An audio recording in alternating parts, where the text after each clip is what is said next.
At Dodger Stadium in Los Angeles, the New York Mets play the Los Angeles Dodgers.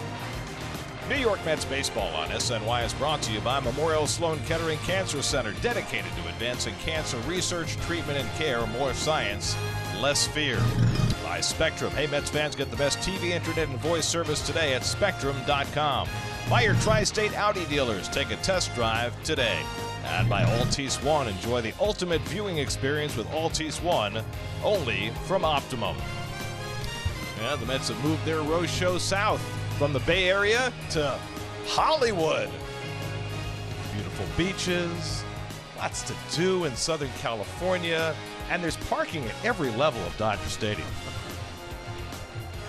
And a pleasant Labor Day, everybody, and welcome to Los Angeles. Gary Cohen, Ron Darling with you today as the Mets open a 3-game series against the Los Angeles Dodgers. The Dodgers were the favorites in the National League West this year to win a 5th straight division title, but it has hardly been a straight line. They got off to an awful start this year. They've been up and down and sideways, but they started today alone in first place. They did, and last year they got great production from Cody Bellinger and Chris Taylor. They have come back to the pack, but this year it's been Max Muncy and Matt Kemp. Matt Kemp is having an MVP kind of year, so they've gotten enough, and they're starting to get hot now here in September. They were 4.5 games out 10 days ago. They were in first place when the day began. The Rockies beat the Giants, so they're in a flat-footed tie right now. Meanwhile, Jacob deGrom continues to try and burnish his Cy Young credentials in a week where both Aaron Nola and Max Scherzer have stumbled a bit. You know, I saw Nola pitch yesterday, gave up 3 solo home runs despite striking out 11. Looks like deGrom's got 5 more starts. They're going to have to be just about as perfect as he's been all year. Trying to set a major league record today if he can hold the Dodgers to 3 runs or less, but the opposition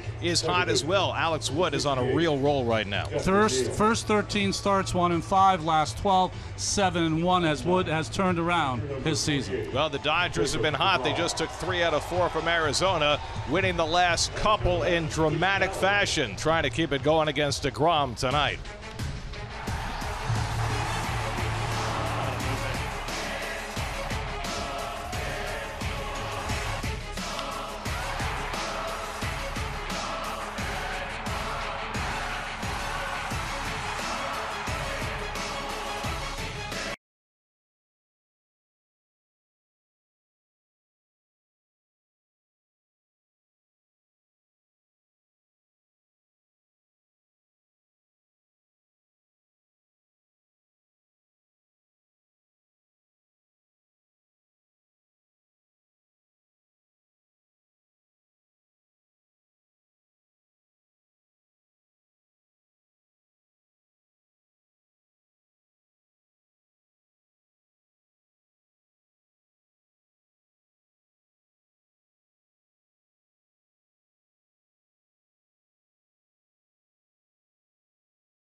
feel more than a great deal on all new Hyundai vehicles. See your Hyundai dealer today.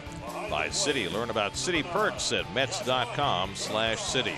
And by Budweiser, the legendary lager for legendary moments.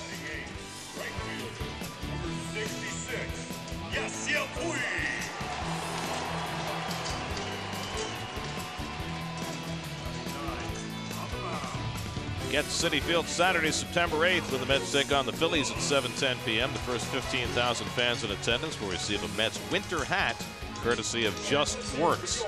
Purchase tickets at Mets.com/tickets. Road Ahead presented by Buick. 7 o'clock game local. That's 10 o'clock Eastern tomorrow. 4:30 local, 7:30 Eastern on Wednesday. Try to keep up. And then the Mets are home for a weekend series with the Phillies, who are fading with a PH. And then 4 with the Marlins before they head out on their final road trip of the year that'll take them to Boston, Philadelphia, and Washington. Imagine DH games in the middle of September. Red Sox might be ready to clinch by then. It's the Mets and Dodgers, Southern California. First pitch coming up.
Jackson moves up into the 2-hole against the left-hander. Mets facing 3 left-handed starters in this series, so Jeff McNeil drops down to number 8. Wilmer Flores in at first base, not Dominic Smith, who you thought maybe would be in there for his defense, but with the lefty on the mound, they'll go with Wilmer instead. Well, the Toyota numbers for Alex Wood. He has turned his season around. He beat the Mets on June 22nd, went 6 innings, only gave a 2-run home run to Jose Bautista. Bautista's not here. And his last start, 7 scoreless innings against the Texas Rangers. Gorgeous day in Los Angeles. Shadows are going to be an issue early in this game with the 5 o'clock local time start. You can see the shadows right there, forming a little right angle in front of the pitcher. Ahmed Rosario will lead off, having himself a terrific road trip. 5 games he's played so far, hitting .375 on the trip. Mets lost 2 of 3 in Chicago, won 2 of 3 in San Francisco, and now face the Dodgers and Alex Wood, whose first pitch of this game is fouled back, and we're underway. Rosario, Jackson, and Flores for the Mets in the opening inning. It has been really fun watching Rosario's development over the last couple of months, and he seems to make more strides every day, whether it's defensively or with the running game, his ability to lay off pitches out of the strike zone. And it didn't come with a hit. It didn't come with a great defensive play. It came with a boost in energy and hustle. That got him going. And I think also the tethers being taken off a bit as far as the running game have helped. Yeah.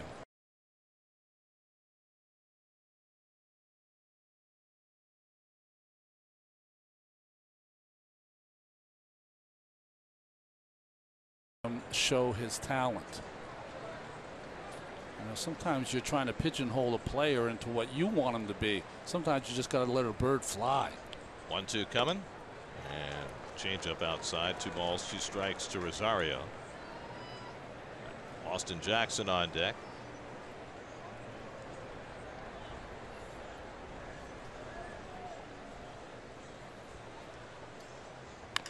And Rosario drives one foul. John Tumpane is calling the balls and strikes tonight. Ryan Blakeney is at first. Jeremy Rehack at second. And the crew chief, Mark Wegner, is at third.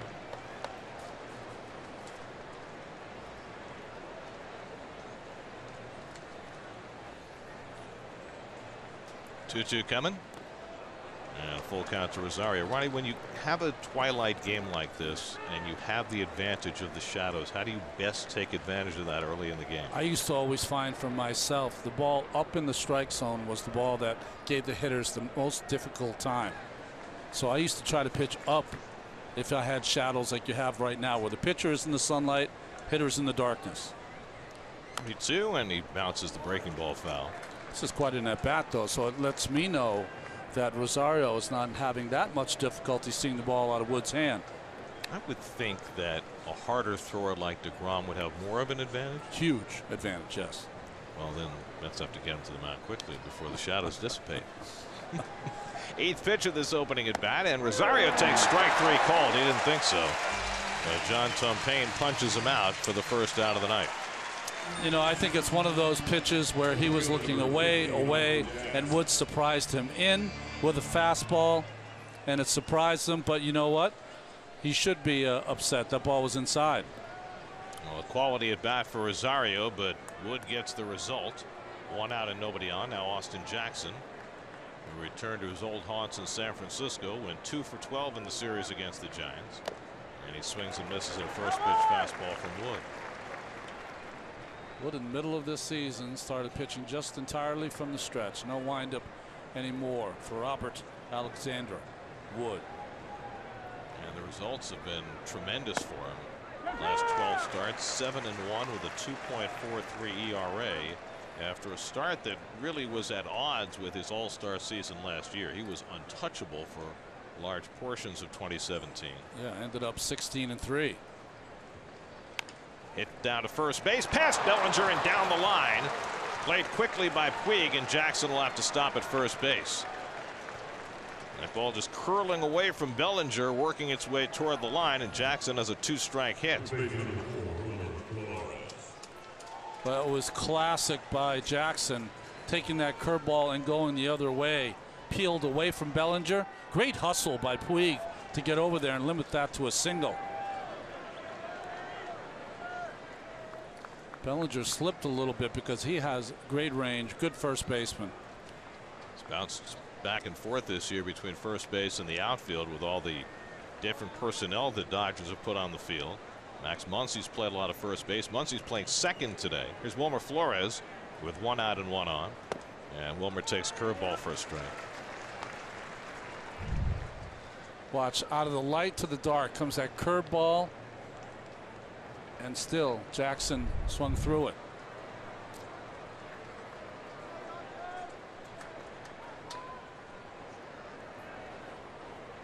Wilmer grounds one down to third. It's a fair ball. Turner to second for 1. Muncy on to first. In time for the double play. Slowly hit behind the bag, but the Dodgers still able to double up Flores and get Wood through the first inning.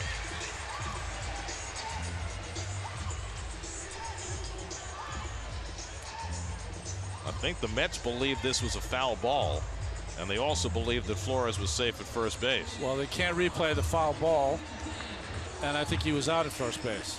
And the Mets are not going to challenge, and so the top of the first inning comes to an end on the 5-4-3 double play. Well, it's a great job of Turner getting it out of his glove and right on the money to Muncy, who's not a great defensive player, but he went down and turned that awfully quickly to get Wilmer. Only the 12th game Muncy started at second base this year. He turns it over, and now DeGrom will take the mound with no score.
Ball, which just tells you the kind of pressure he's pitched under all year.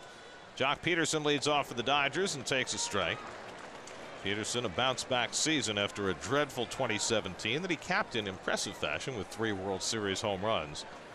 This is a Dodger team that hits a lot of home runs. And if you'll remember, when DeGrom pitched against the Dodgers at Citi Field, he got ambushed by Max Muncy in the first inning with an unlikely home run. And DeGrom, who has given up very few home runs this year, has to be wary of that. 0-2 to Peterson leading off. And he misses with the slider, 1-2. Well, that's the difficulty of this game, is that DeGrom has only allowed 8 home runs all season long, but this Dodger team, that's how they score. They hit the ball out of the ballpark. 191 home runs to lead the National League, on pace to set a franchise record.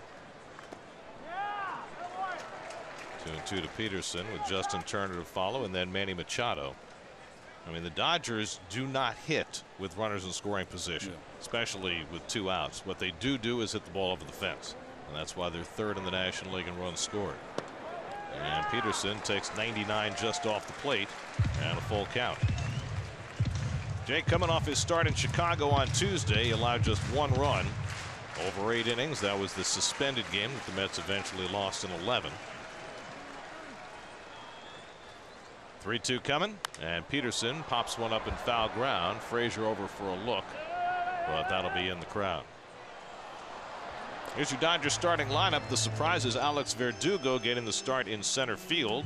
Just called up yesterday for a more recent tour of duty. He was up with the Dodgers earlier this year. They've got so many moving parts. They've got an 11-man bench right now, including guys like Brian Dozier and Kike Hernandez and Matt Kemp.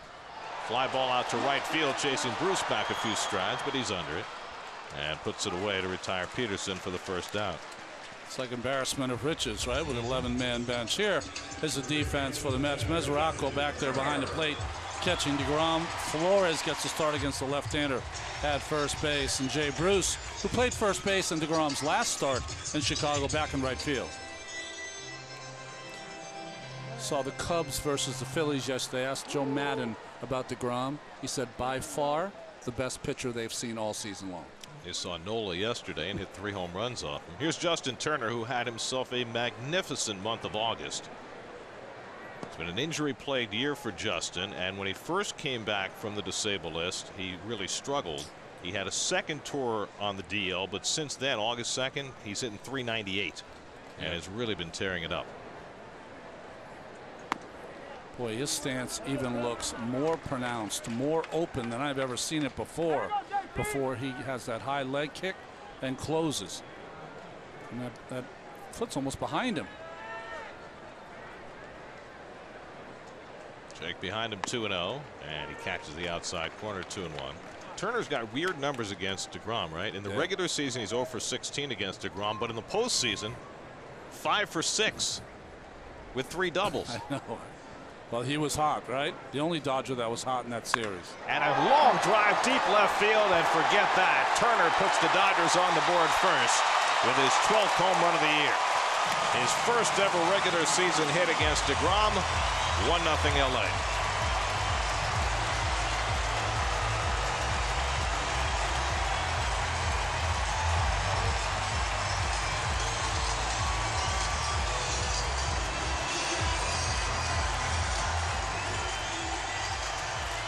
So, as was the case the first time he faced the Dodgers this year, DeGrom gets ambushed by a first-inning home run. I'd have to say the hitters so far are seeing the ball fine. He got behind him 2-0, went outside with a fastball, and then tried to come in with the 2-1 fastball, and Turner didn't miss it. Only the 9th home run DeGrom has allowed this year. And now he'll face Manny Machado.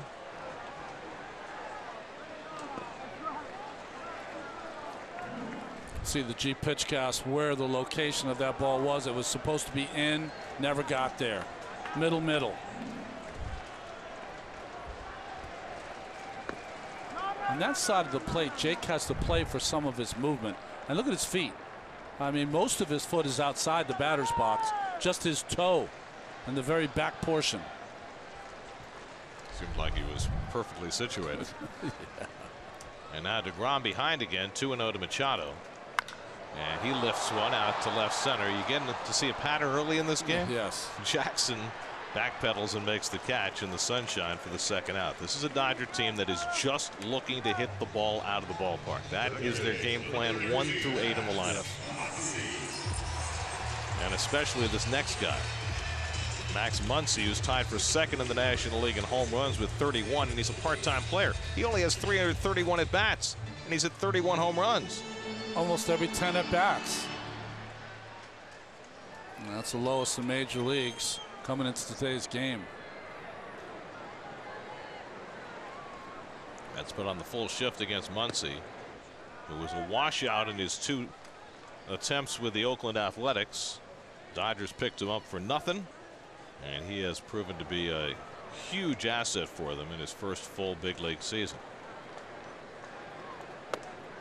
And for the 3rd straight hitter, DeGrom falls behind 2-0, so a very uneven start for Jay. He doesn't have good control of his fastball. His fastball command is not there. We've seen some starts this year where he has started like that. Behind 2-0 on Muncy, who took him deep in New York, and he fires a fastball for a strike. You know, we mentioned Turner's odd numbers against DeGrom. How about DeGrom's numbers against the Dodgers? He's never beaten LA in the regular season, but of course he won both Game 1 and Game 5 in that series in 2015. And he gets the curveball in for a strike 2-2.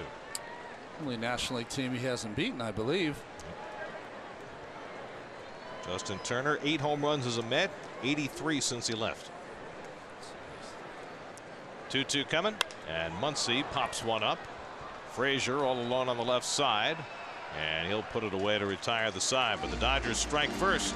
Justin Turner with his 12th home run of the year. Takes DeGrom into the pavilion and left. Former Met 1, Mets nothing.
Second inning, 1-0 LA. Michael Conforto leads off against Alex Wood. Conforto hit his 20th home run of the season yesterday in San Francisco. And he takes a strike from Wood, 1-1. Became just the 4th Met to have multiple 20 home run seasons before turning 26. Wow. I'm sure you can name 2 of the other 3. Grounded down to first base, and Bellinger will handle it. 1 out. First, take care of the defense. Defense. Yasmani Grandal doing the catching today. Vacuum cleaner. Manny Machado is at short. Now that Turner's back in the lineup. He was playing a lot of third base. And then out in the outfield, Peterson has got himself back into the lineup. And Alex Verdugo, who's just called up from AAA Oklahoma City, starts in center field. Of course, Puig in right field. Well, Puig's got the great arm in right. Verdugo may have an equally good arm in center, a guy who was a pitcher before he was an outfielder. Here's Todd Frazier, who continues to struggle against lefties, hitting just 160 against left-handed pitching this year. Anyway, the other 3 Mets who had 2 or more 20 home run seasons before they turned 26. The right fielder. Darryl Strawberry did it 5 times. The third baseman. David Wright did it 4 times. And the other one, which I didn't even know until I saw it today, John Milner, the Hammer. Oh, wow. Had a couple of 20 home run seasons before he got to 26, and now Conforto has joined that group. Is it still okay to call John Milner the Hammer? The people in Atlanta and Milwaukee get upset about that. He's the Mets version of the Hammer. Well, I guess. For a franchise that, you know, doesn't have anybody with 300 home runs. At times seems hammerless. Yeah. 0-2 to Frazier with a pair of doubles yesterday, and he takes the fastball low and away, 1-2.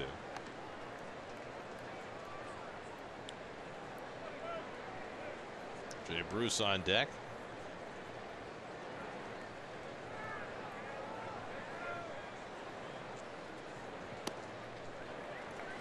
And the breaking ball low and in, 2-2.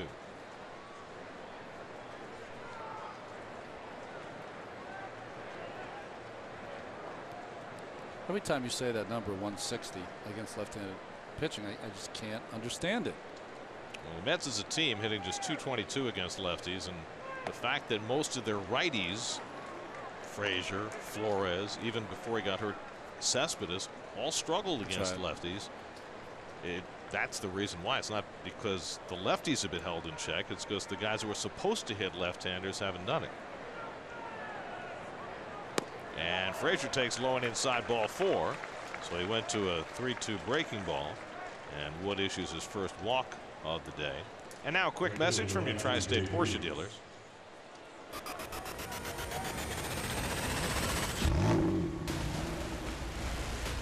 That's a quick message. You know, usually we do that when Nimmo's coming up, but he's not in the lineup today. So Jay Bruce gets the Porsche read right ahead of him. Jay went 1 for 11 in the series in San Francisco. He's hitting 189 against lefties this year. Full shift on against him. And Jay goes after a first pitch changeup, 0-1. Yeah, it's not only that they're not hitting for average. I've got them at 30th in baseball, last in OPS, 643 on base plus slugging. Right. I mean, the home run production against lefties has been almost non-existent. And I don't know if it's just the way the Dodgers rotation fell, but when the Mets faced the Dodgers back in June, they threw 3 lefties against them, and they're throwing 3 more lefties against them in this series, and Kershaw is not even part of it. Listen, Dave Roberts' crew, absolutely, they thought ahead to get that lined up. One ahead of his second straight hitter, 0-2. And Bruce lays off the curveball, 1-2. Alex Wood, we mentioned he did not get off to a good start this year after that splendid 2017. But he has kicked it in gear over the last 2.5 months. Comes off 7 scoreless innings his last time out in Texas.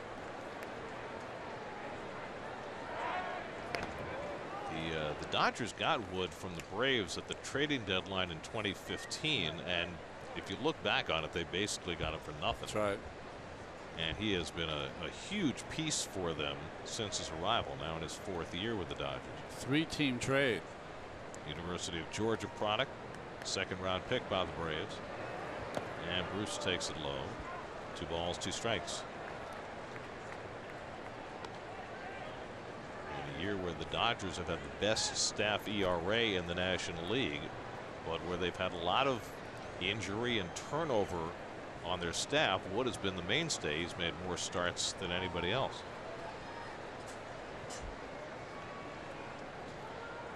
Two coming. Bruce gets jammed. It's picked out of the air by Machado, and he drops it on the transfer. So the out is recorded on Bruce, and Frazier's able to get back to first on that very oddly hit ball. Well, Machado was trying to fake Frazier like he was going to catch it on. See how that glove's up? He was trying to fake Frazier that he's going to catch it on one hop. And once he got in the air, he had a chance to double him up at first, but dropped the transfer. By the way, you could make the argument he never had control of that ball. That's such a nuanced rule about what constitutes taking the ball out of the glove. They tried to enforce it more strictly a couple of years ago and then reverted. 2 out and Frazier at first. Here's Mesoraco. Tomas Nido caught the last 2 games in San Francisco, but Mickey Callaway had wanted Mesoraco in there with DeGrom today. Here's the catch. Did he ever really have it? No, he kind of flipped it up and never got it to his hand. There goes Frazier. The throw to second by Grandal is in time, and he got him. Side retired. See whether the Mets challenge the call. Frazier has been sneaking some stolen bases. Caught for just the 2nd time this year in 11 tries. Grandal put it right on the money. Muncy made the tag. And no challenge by the Mets. That ends the inning. So the Mets have had 2 base runners, both erased. One on a double play, now one on a caught stealing. Middle of the 2nd, 1-0 LA.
LA, 22-year-old Alex Verdugo playing center field tonight, batting 5th in the order, leads off for the Dodgers against Jacob deGrom and takes a fastball for a strike.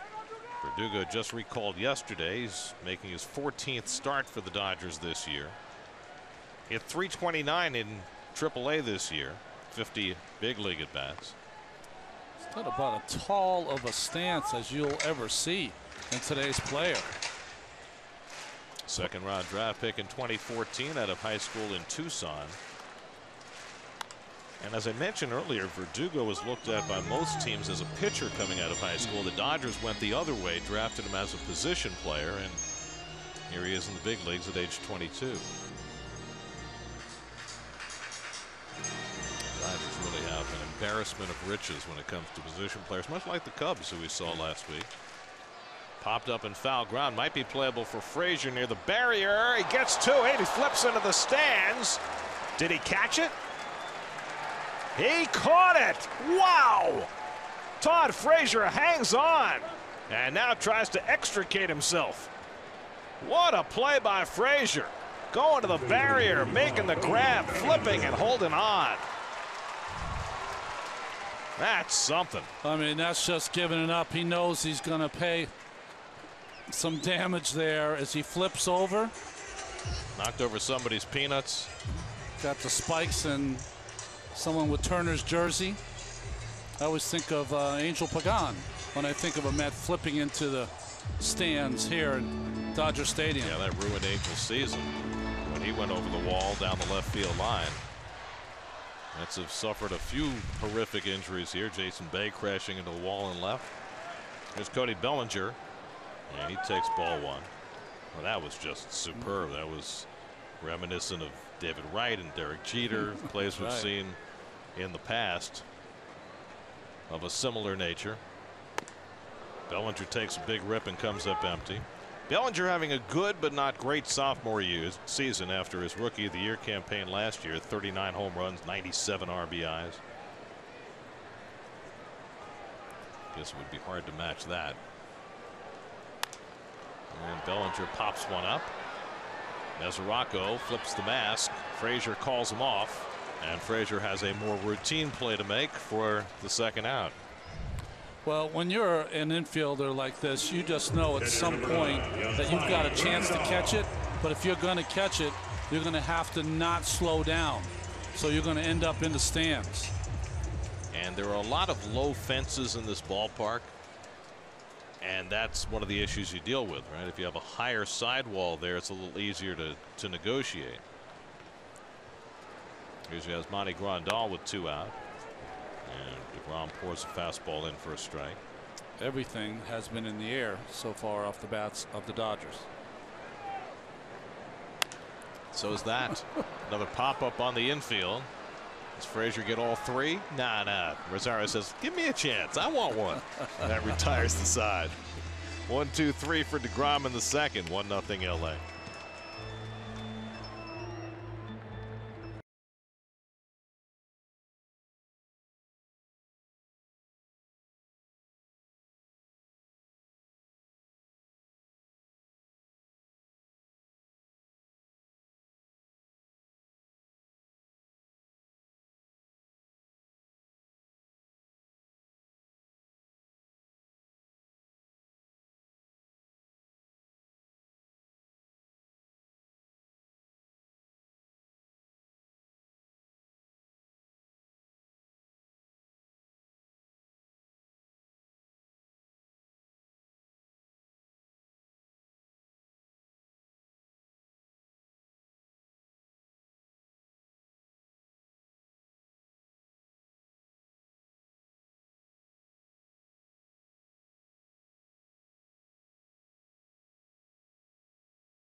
As there is. There's a few downtowns. I mean, you know, there's a lot of, nothing's near anything. there's areas.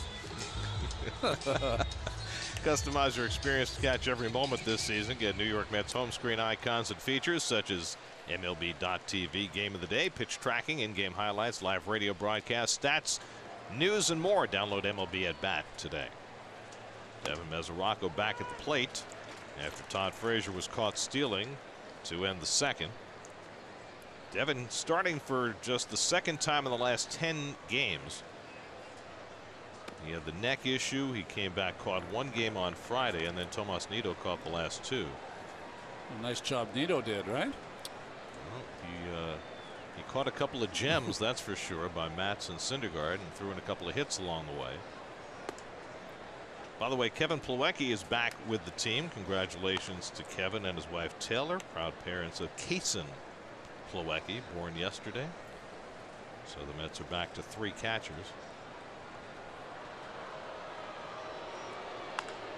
Grounded down to third. Nice easy hop for Turner. Double clutches, but throws out Mesoraco one away.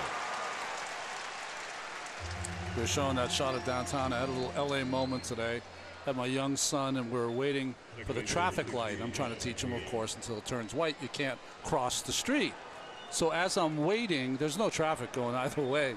And there's 10 people, Angelinos, next to me, waiting for this light to change white, and they won't cross the street. There's no cars. I'm like, well, you'd never do that in New York. It's, you know, they arrest you for jaywalking here. That's right. They do that. They don't do that in New York, but they're more strict. So it's a whole different attitude. Jeff McNeil batting 8th in the order against the lefty, and he skies one down the left field side. That'll go out of play.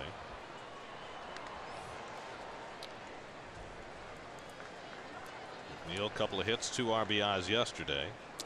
You know, it's interesting. We were having dinner, you and me, and our producer Greg Picker, and on the wall is a great photograph of Manny Mota, and in his hand a bat with no knob, just like the bat that McNeil swings.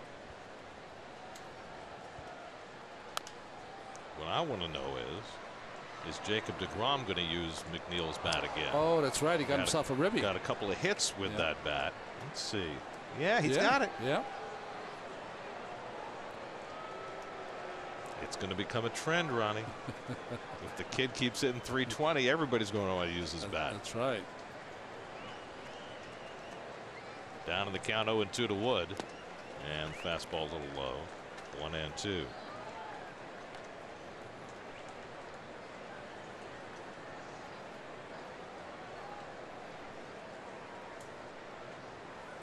Wood started pitching from the stretch this year. He said he had an epiphany last year watching a game. He was sitting in the dugout, and he said, why do pitchers pitch from the windup in the stretch? He said, that doesn't make any sense. He said hitters don't change their swing with men on base, although maybe they should. Yes, and you throw your most important pitches from the stretch. That makes sense. And so he decided to ditch his windup. A little flare to Turner. And McNeil retired, 2 out. I just think, to me, and you'll never sell me on it, I think the ability to have a motion and deception is always good. You were mentioning to me yesterday you thought Noah Syndergaard has a little more deception in his motion now that he's more square to the plate. I think not only does he have that, I think he has more command of the mound now that he's facing the hitter. He's a little more erect and just maybe a little more intimidating. Menacing, yeah. deGrom with his 2-hit game in Chicago now has 11 career multiple hit games, which is the most of any pitcher since Jake came up. And he flares that one over short. Machado can't reach it. And deGrom's got another base hit. His 9th hit of the year. And the Mets' 2nd hit of the night.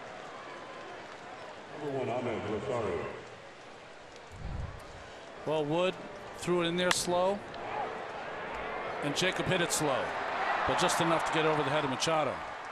Not a lot of exit velocity, but well placed. Forget that Machado's like 6'4", 220 pounds, and almost got there. I think he's happy playing shortstop. Oh, he loves it there. Which is going to be interesting when he hits the free agent market after this season, to see whether teams court him strictly as a shortstop. Of course, he was a Gold Glover at third base. Good changeup to start off Rosario, 0-1. Rosario took a call, 3rd strike to lead off the game. This is the best change we've seen from Wood. I think the approach you have to take against Alex Wood is like any left-hander. got to try to hit the ball the other way. Slowly hit, tough play from Machado, has to barehand it and puts it in his pocket and then tosses it over to second in case DeGrom had made a turn. So Rosario with an infield hit, and the Mets have 2 men on. Well, 3 soft hits for the Mets, but you know, the Jackson one where he peeled past Bellinger, DeGrom's hit, and now the infield hit from Rosario. So the Mets have the tying run at second with 2 down, and Austin Jackson coming up. Mets have been behind in the count on all 3 of their hits in this game. And their other base runner, Frazier, was down in the count 0-2 before he walked. And that gets away from Grandal. Throw down to second base. Rosario slides in safely, and the Mets have runners at second and third. A short, wild pitch, and the Mets take advantage. Well, this was a wild pitch and a tougher play. But if there's anything about Grandal's game, he's more of a crossed up, so you can't fault him as he went out to talk to his pitcher. That's got to be a pass ball, right?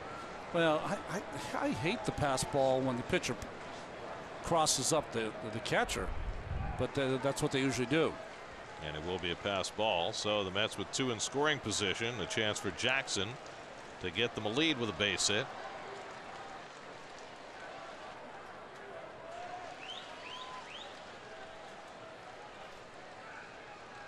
And he fouls back the fastball from Wood, 1-1.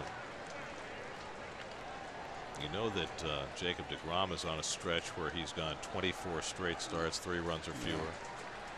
Wood is halfway to that. He's got a stretch of 12 straight starts, right, 3 runs or fewer. So both these pitchers have been red hot.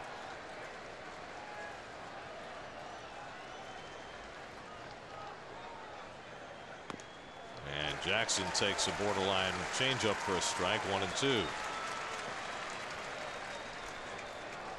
Well, we've seen Jackson as a Met have the ability with 2 strikes to go the other way. There's a nice hole between Bellinger and Muncy if he decides to go that way. Bellinger a little closer to the line than he was the last time after Jackson hit one by him.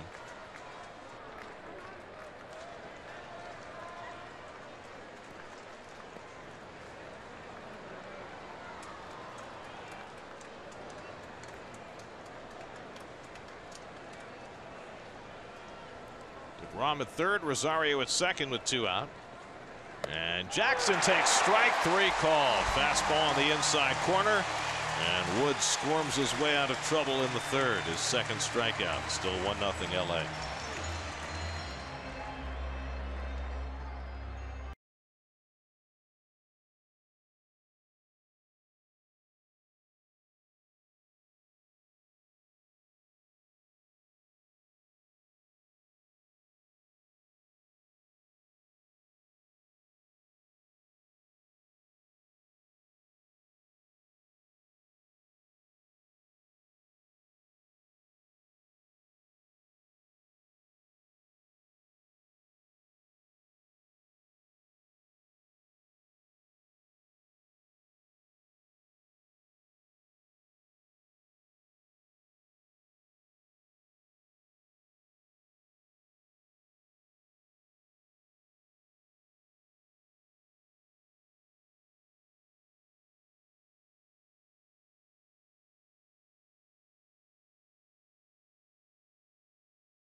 level of your seats. That's right. If your seats are in the upper deck, you can park right outside the upper deck. If your seats are in the lower deck, you park down low. Yeah, like it's the 9th floor of the elevator. They have parking.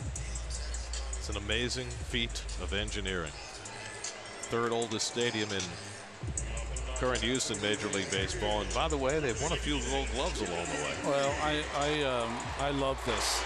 This exhibit is all the way in the basement, and it's one of the coolest things I've seen in any ballpark.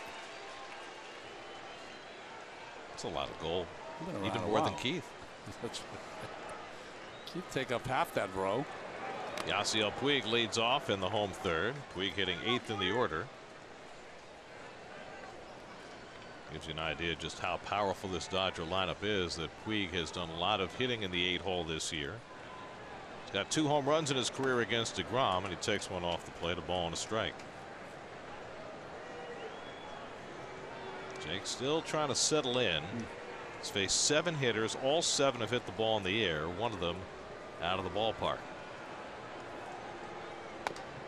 You know, every start is different, Gary. In his last start against Chicago, you knew from pitch 1 that he was locked in. Not locked in yet. Interesting, in that start in Chicago, he threw his highest percentage of fastballs since the middle of May.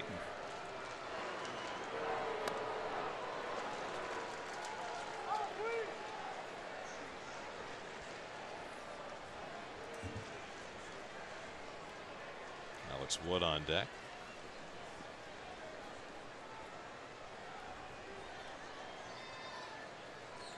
2-2 coming to Puig. And that just missed. Full count. Jake struck out 10 and walked 1 in his last start. He does not have a walk or a strikeout yet tonight. And he walks Puig to lead off the third. Puig not chasing, and part of DeGrom's game, a big part, is getting hitters to chase balls out of the strike zone. In fact, he has the highest chase rate in baseball, but the Dodgers as a team have the lowest chase rate in baseball. Now, what does that mean as a pitcher? Well, what it would tell me before the game is that you're not going to get them to bite on those pitches that you've got other teams to bite on, whether it's the high fastball or the breaking ball down. Even the pitcher Wood takes the curveball down. This number is provided by StatCast AI, powered by Amazon Web Services. I think that's fascinating that a team can have that kind of personality. Yeah, and what I would do, I would take that information, and I think what Jake has kind of done with it. Puig takes off. The throw by Mesoraco, and he's out at second.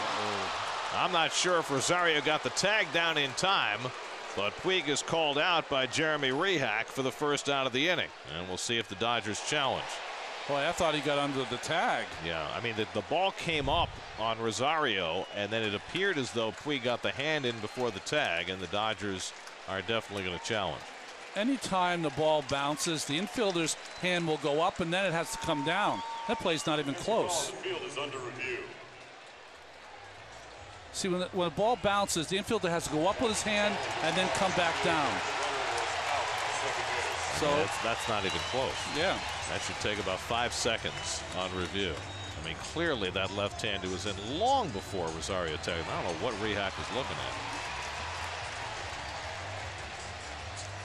Jerry Davis and Dana DeMuth's crews are in the replay center. Maybe he thought he slid into his foot, but the foot's not even in the neighborhood. No, it's just a terrible call. It's an easy call usually, because anytime the ball bounces, it's very difficult for the infielder to get the tag down. And so the call is overturned. It's a stolen base for Puig, his 14th of the year. Lost his belt in the process, and he looked like he cut his hand.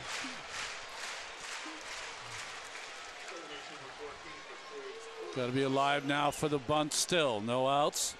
Puig on second base. Wood's got 6 sacrifices this year. He's a good bunter. Not much of a hitter. Mets don't run much wheel. And Wood bunts it foul, and it's 1-2.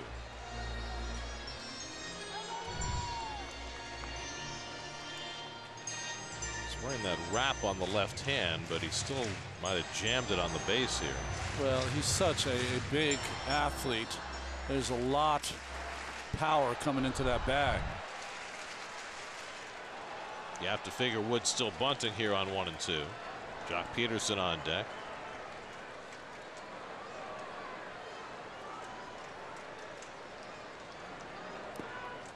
And he takes it low. 2 and 2.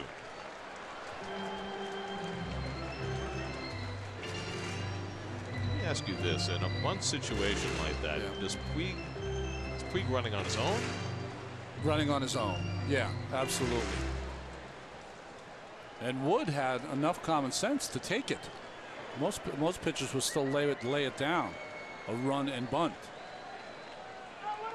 Which only works if you get the guy to third. That's right. That doesn't happen very often. Frazier giving a little more ground at third base, not coming in as far on the 2-2, and Wood bunts it foul for strike 3.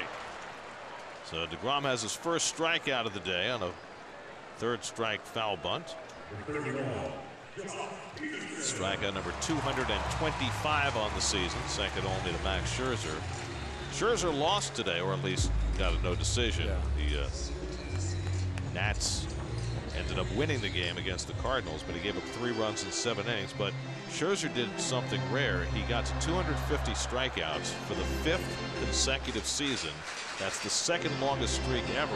Only Randy Johnson had 6 straight years. I was shocked when I read that. Yeah. Nolan Ryan never had 6 straight years or 5 straight years of 250 strikeouts. But it just shows you how strikeouts have proliferated in the game, even though innings totals for starters have gone down. Strikeout rates have gone so exactly. high. I mean, 225 in what, 184 innings. It's over 11 strikeouts per 9. Jock Peterson fly to right field his first time up.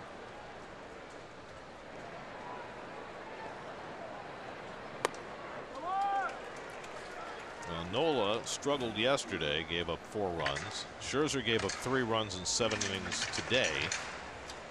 And so DeGrom's lead in the ERA race continues to grow. So they all kind of lead in something. Nola in winning percentage. I don't know if anyone puts anything in that anymore. ERA for DeGrom, strikeouts for Scherzer. I mean, quite a race.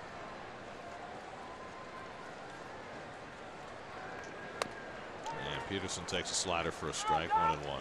So we had all the shadows when the game began. The only guy who is still in the sunshine is Jay Bruce standing in right field. And that could be an issue for him. See fans out there in the pavilion in right shading their eyes as the sun sets behind the third base stands. Pickoff try, and Puig back standing.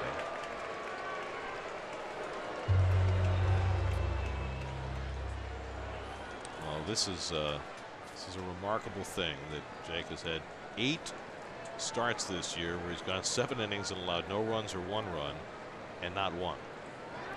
Only Roger Craig with the 63 Mets had a similar streak.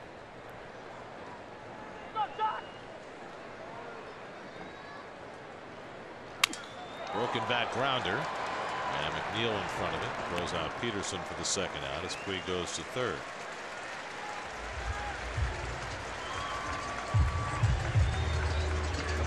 So 2 out, and now DeGrom will have to deal with Justin Turner, who hit a bomb against him in the first inning. Continuing his hot stretch.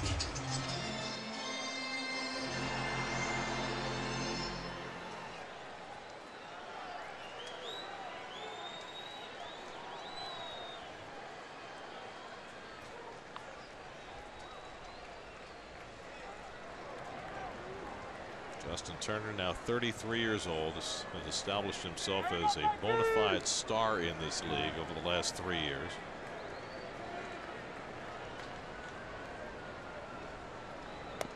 Last year MVP of the National League Championship Series.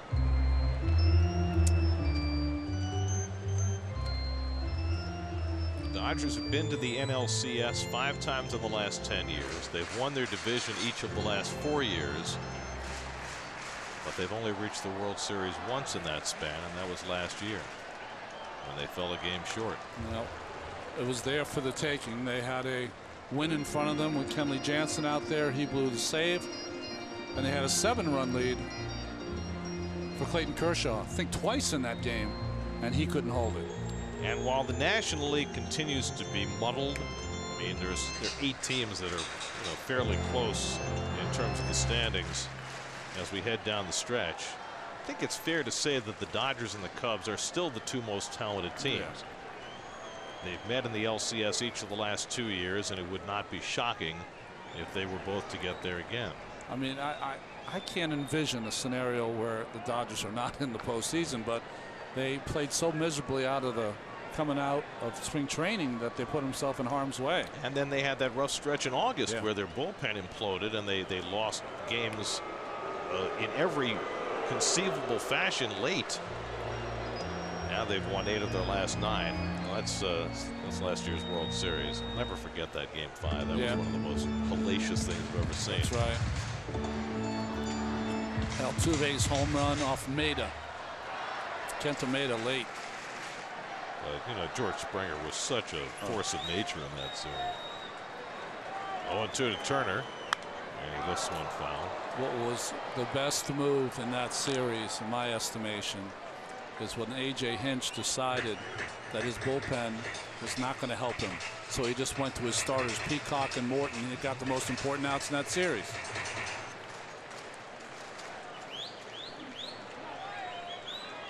We get third with 2 out, and Turner takes just off the plate. And DeGrom has had a couple of those borderline calls he hasn't quite gotten from John Tumpane. Through the Jeep pitch cast, puts this slider. Oh, changeup away.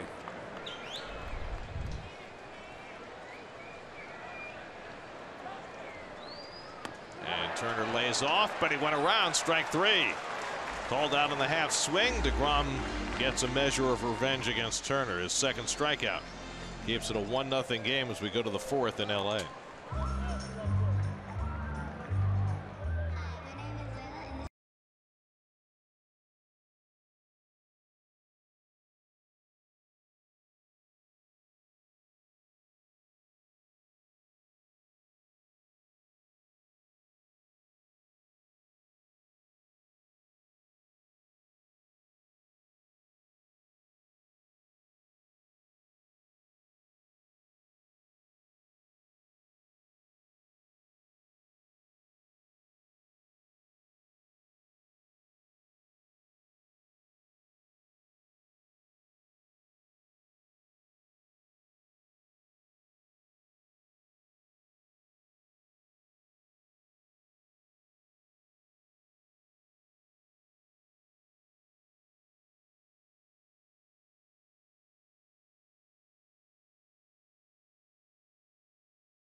Fourth inning, Wilmer Flores leads off against Alex Wood.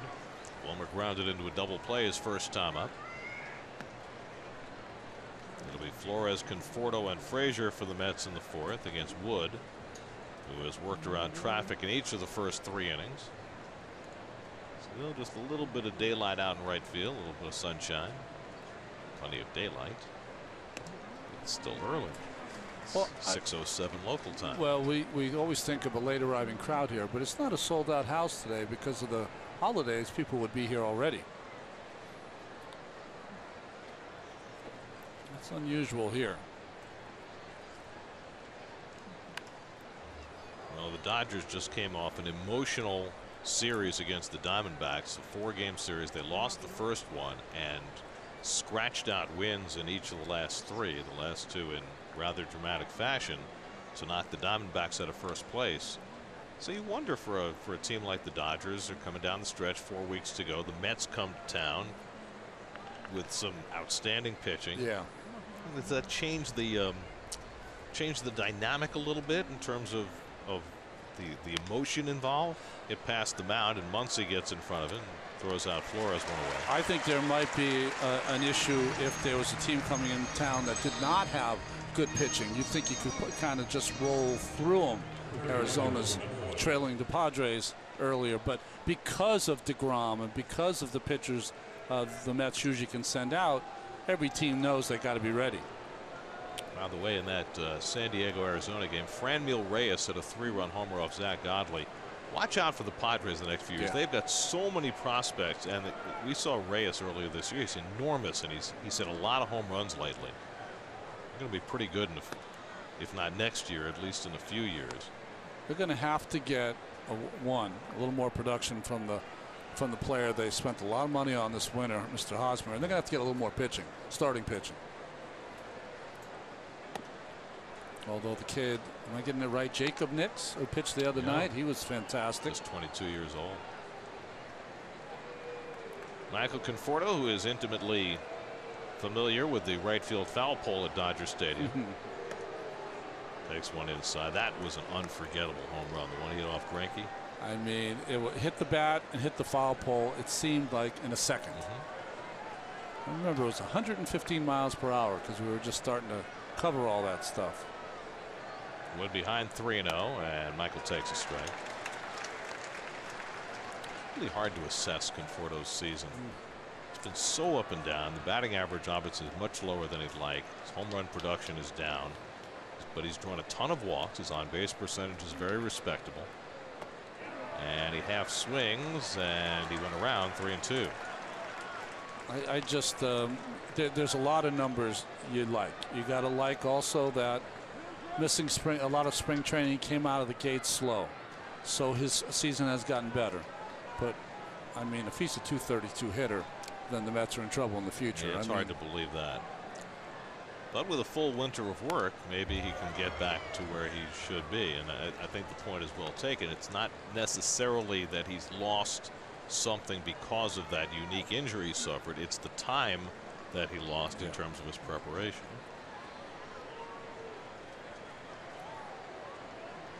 Three-2 coming, and he pops it up. Machado waves everybody away. 2 out. Celebrate Jacob deGrom's performance this season with a special 4 for $48 ticket offer in select seating locations for all remaining Mets home games. Tickets are subject to availability. For tickets, visit Mets.com/deGrom. Hoping that one run isn't enough to beat him tonight. This feels like every other deGrom start. Frazier walked his first time up, and Todd takes a fastball for a strike. The Mets are just trying to figure out a way to beat the Dodgers. It's been a long time. That's right. The Dodgers have beaten the Mets 12 straight times. Remember last year when we came here, the Dodgers just bludgeoned the Mets with home runs. Well, since Jacob deGrom pitched Game 5, they've won 14 out of 17 against the Mets and 12 straight, like you said. Well, I'll give you a better one. How about this? The Dodgers have won 12 straight against the Mets. The last game that the Mets won against the Dodgers was the last game David Wright played in May of 2016. May 27, 2016. It was David's last game to date, and it's the last time the Mets beat the Dodgers. And hopefully David's next game is somewhere on the not too distant horizon. If not on the next homestand, maybe sometime before the end of the season. Certainly that's David's wish. 1-2 coming, and Frazier fouls one off the right side. That'll go out of play. Let's check out tonight's Verizon trivia question. And there it is. Sandy Koufax won the Cy Young in '65 and '66. Second in the MVP voting in both those years. Which two players did he lose to? Good question. Who won the American League MVP in '66? Yeah. He won the Triple Crown. National League '66 and '65. 1-2 coming. And Frazier loses the bat as he fouls it off. The bat goes into the screen and is caught in the Dodger dugout. By David Freese, pulls a Guillorme. Well, I wouldn't give him quite the Guillorme credit. It was off, off the screen. It was behind him, though. Yeah, that's true. That's good hands. I would give him a 1A on the bat catching list. Nobody's ever going to top Guillorme.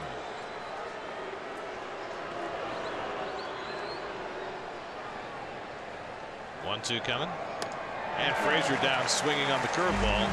Side retired. Third strikeout for Wood. He has his first 1-2-3 inning. Looks like fun. Nice.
Home fourth inning. Manny Machado leads off against Jacob deGrom.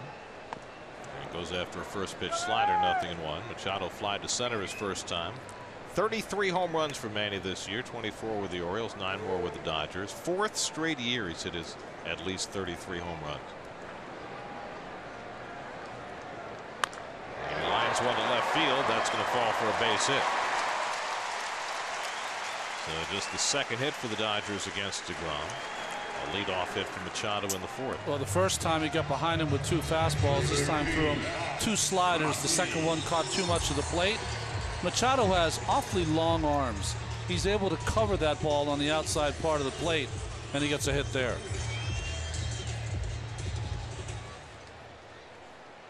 I mean, he stands off the plate, and just watch the end of the bat. See how it covers almost 2 inches, 3 inches off the outside corner.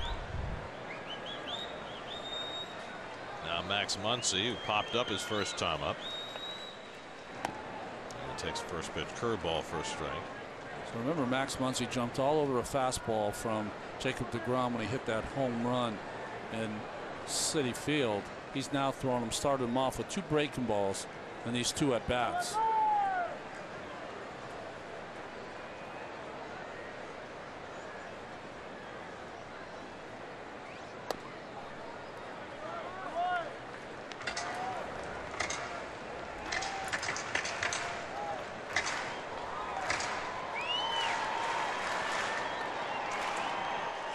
Watch out for Machado. 13 stolen bases this year.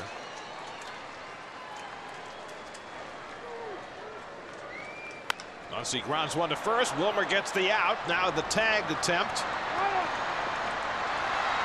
And he puts it down on Machado for the double play. Nicely handled by Wilmer. And the double play gives DeGrom the first 2 outs of the 4th. Boy, nicely done by Wilmer. Now the ball takes him right to the bag. That's the easy part. But the strong throw was even better. And then once Rosario gave up the ball, Machado was out of the play. So a 3-6-3 double play, 2 out and nobody on. And now Alex Verdugo hit the pop-up on which Frazier risked life and limb. He might have another chance. This time he pulls up short. He could have tried to make the dive into the 3rd row, but it probably would have been futile and probably best to save it for another play. He would have ended up laden with beer and mustard. Well, as it was, he took down peanuts and popcorn with the catch he made on Verdugo his first time up, and Jake comes up and in and gets ahead 0-2. Haven't seen a lot of that so far tonight from DeGrom. Well, that should tell. And when you're putting together a sequence of pitches, when you have a swing like that, you've got to go right back to that same pitch. Have to. And he does, and Verdugo fouls it off. Sometimes you try to dictate the at-bats with what you throw, but sometimes the hitter, the way they swing at certain pitches, a bell goes off in your head like, oh, he's going to swing at that pitch. Well, they're going to try it again. And it's lined and caught by Rosario. Side retired. Timed it perfectly. So Verdugo, a little better swing at that fastball. Flores starts and finishes a double play to help DeGrom through the 4th. 1-0.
SNY. Just go to sny.tv/KidCaster and enter your child's video audition for a chance to win the 2018 SNY KidCaster contest. See, kids, you thought we'd forgotten. We didn't. Carrie and Russ, get the bar stool ready. We're going to sneak you in. Jay Bruce leading off in the 5th inning, and he fouls off the first pitch curveball from Alex Wood, who's thrown 4 scoreless innings so far tonight. Bruce hit a very soft pop-up to the shortstop his first time up. Mesoraco and McNeil to follow in the 5th, and Jay cracks one down the line foul, and it's 0-2. So the Dodgers at the moment are tied with the Rockies atop the NL West. The Rockies won a wild one from the Giants today. Wouldn't you know it, the Giants offense looked awful all weekend. They go to Coors Field. They were down 7-2, rallied to take the lead before the Rockies rallied to win it on a Noel Cuevas 2-run single in the bottom of the 8th to win 9-8. Coors Field. September call-up time. So those two teams are tied, and the Diamondbacks a game behind and now trailing San Diego 4-1. Franmil Reyes just hit his second home run of the game. So that's the West. In the Central today, Milwaukee scratched out a run in the bottom of the ninth and beat the Cubs 4-3. That's hit over the bag but foul. So that reduces the Cubs lead to 4 games in the Central. The Cardinals, they 5.5 back because they got beat late by the Nationals. Right. When Harper hit a home run to tie it and a sac fly to win it. Yep. And so the Cardinals went 22-6 in August. They're 0-3 in September. Milwaukee has a chance right now. They got 7 games against the Cubs down the stretch. They've got to, go 5-2, 6-1, one of those deals. Problem for the Brewers, and obviously they overcame it today, is they play home games against the Cubs, and there are more Cub fans there than there are Brewer fans. 2-2 to Bruce, and he taps one foul. They asked Cole Hamels after the game today. They asked him what did he think, his first time with the rivalry between the Cubs and Milwaukee. He said, I don't think it's much of a rivalry when there's more Cubs fans here in Milwaukee. Yeah, that'll get the Brewers fans going nicely. In the East, meanwhile, both the Braves and Phillies lost today. The Phillies are really fading, but Braves lost as well, so that stays at 4 games. And Bruce with quality turned at bat here, able to lay off, and it's 3-2. The Red Sox beat the Braves 8-2, and the Marlins shut down the Phillies. Jose Ureña 7 strong innings to beat the Phillies 3-1. Phillies just can't score right now.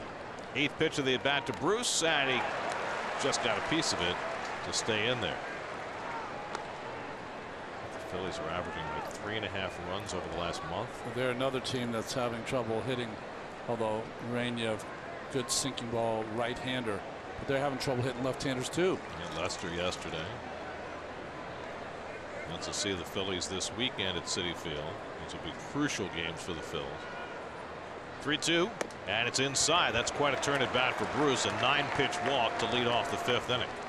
Second walk given up by Woods. So who did Sandy lose the MVP to in 65 and 66? I think Willie Mays one of those 2 years, right? Mays is 65. Clemente. Yeah, they were pretty good. All right. Now the Dodgers won the league both those years. Won the World Series in 65. Lost to the Orioles in 66, but did not have the MVP either year. So here's Mesoraco, and he takes a curveball for a strike. Of course, back in those days, kids, there were no divisions. A 10-team National League and a 10-team American League. You could finish 10th, which the Mets had a habit of doing. That's where Keith has the 2nd division when he drops it on us. That's exactly right. Mesoraco drops down a bunt, and it's a beauty. Turner will let it roll, and it goes foul. Well, don't know how they cut the grass here, but that stayed fair for a long time for Mesoraco before falling off the lip. Well, it needed to stay on the grass. Once it gets off the grass, there's a little drop off from the grass to the dirt, and that will make it go foul. That was a good play by, well, his only play by Turner. A nice idea by Mesoraco. Certainly is not known for that, but the Mets trying to get some offense working to get on the board for DeGrom after a really quality turn at bat by Bruce.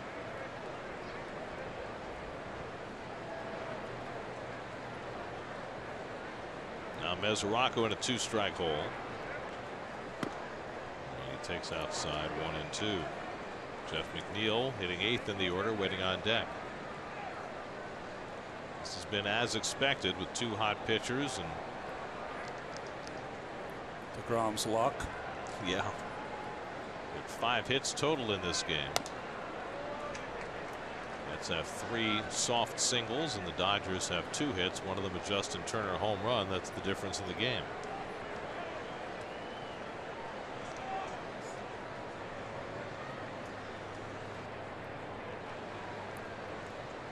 Two and 2 to Mesoraco, and he yanks one foul.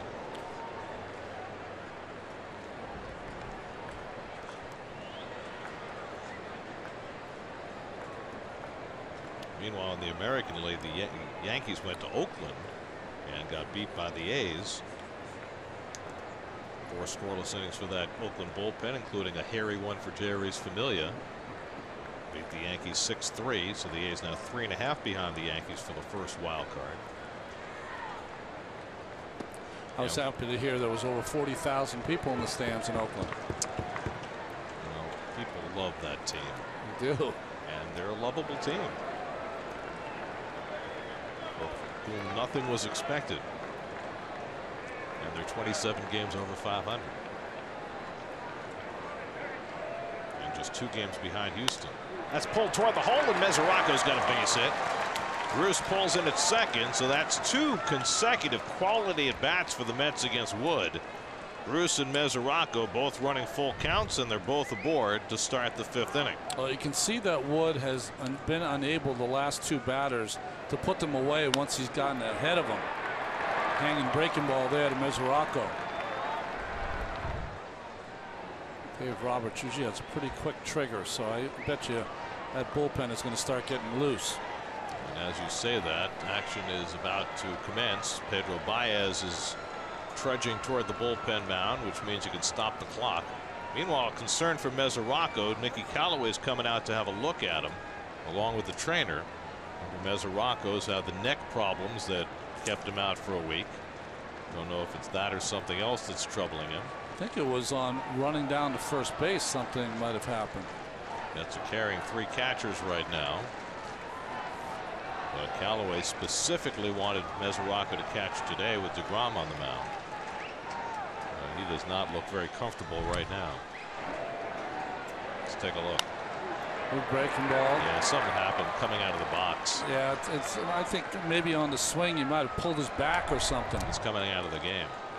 And again, I don't know if it's the neck or something else, but he's walking gingerly, which makes you think maybe there's some other issue involved. So the oft-injured Mesoraco coming out of the game. We'll see whether. Now this is an interesting spot right now. The Mets have a 6-man bench. The Dodgers have an 11-man bench. If this were the Dodgers in this position, and that's the go-ahead run in the game, they would spend a pinch runner. Can the Mets afford to do that? They are. They are. They're going to bring in Reyes. Yeah, it's the right move. I mean, that's where the disparities of September baseball, right? Where one team has so many more players at its disposal than another. That's right. In this case, Mickey's going to roll the dice and use an extra player in the 5th inning because it's an important spot, because Reyes will carry the go-ahead run. Yesterday in the Cubs game, the Cubs on their roster now have Terrence Gore, and you remember him from the Kansas City days.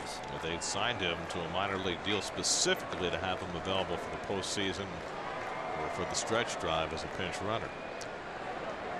So Mesoraco out of the game. Bruce at second, Reyes at first, nobody out, and here's McNeil, who had a soft liner to the third baseman his first time, and he draws one foul. Got ahead of the fastball by Wood, 0-1. Huge at bat here, of course, because you got DeGrom on deck. Neal's going to swing at that first pitch, I'll tell you. He has given away nothing against lefties. In fact, his batting average against lefties is higher than that against righties. Tying run at second. Nobody out. And McNeil hits a double play ball right at Muncy. Machado with the turn. 4-6-3 double play, 2 out. An enormous double play for the Dodgers. Bruce moves to third, but now 2 out, and DeGrom coming up. Breaking ball, nice transfer from Muncy, and Machado came streaking across that bag and with a bullet to first base. McNeil could have really hurt himself trying to make that lunge for the bag. Fortunately, he's okay. So DeGrom, who drove in the only Met run in his last start, will try and pull off a similar feat here with Bruce at third and 2 out. He had a base hit his first time up, and Grandal knocks down a pitch in the dirt, ball 1.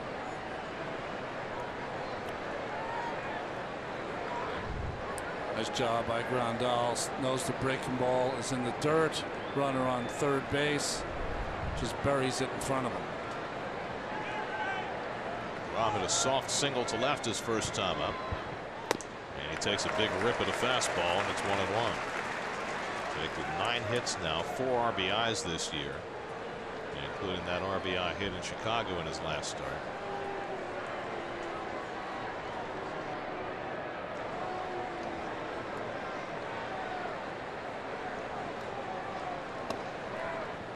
Curveball misses inside. 2 balls and a strike. You know, because of his last hit, Jock Peterson has come in. Pedro Baez up for the Dodgers, but Jock Peterson has come in so shallow in left field.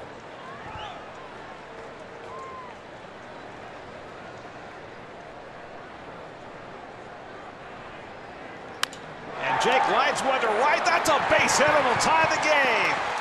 Bruce is in to score. DeGrom with another 2-hit game. And again, he drives in his own first run. And it's 1-1 in the 5th. This guy's just amazing. A 2-out RBI hit for DeGrom to get the Mets even. Just a hanging breaking ball right over the middle after he threw a fastball by him, and DeGrom stayed on it. Interesting, Puig in right field was not ready for that ball, did not react to it right away. Not saying he could have made the play, but when he picked the ball up, he was thinking of throwing the ball to first base, thinking maybe he could get DeGrom, but of course Jake was hustling down the line, and that wasn't going to happen.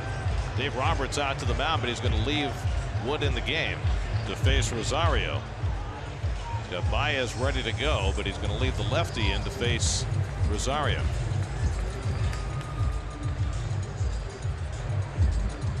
That's an interesting move from Roberts, wasn't it? I don't know if he was taking Wood's temperature or what that was all about. No.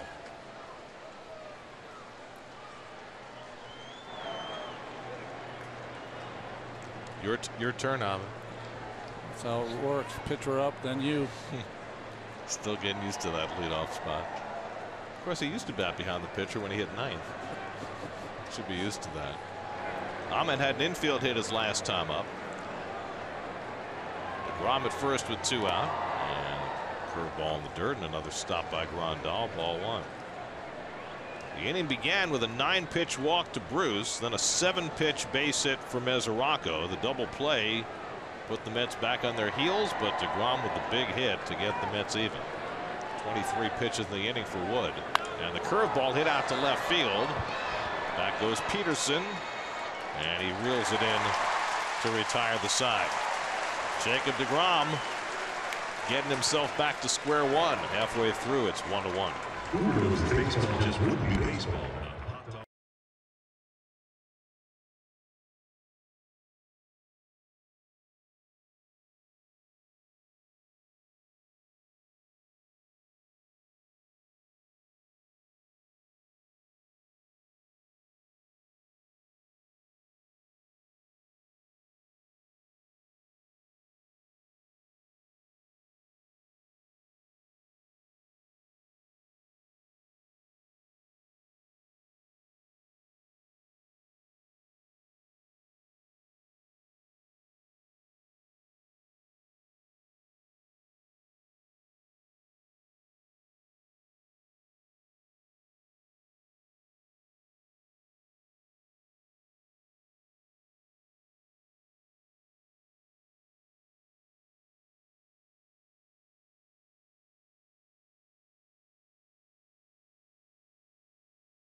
Hits.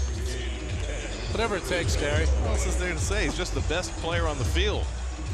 But every day? Seems that way. Every fifth day, anyway. Maybe he could be like Otani. You could put him out there other days. Well, this one's been good.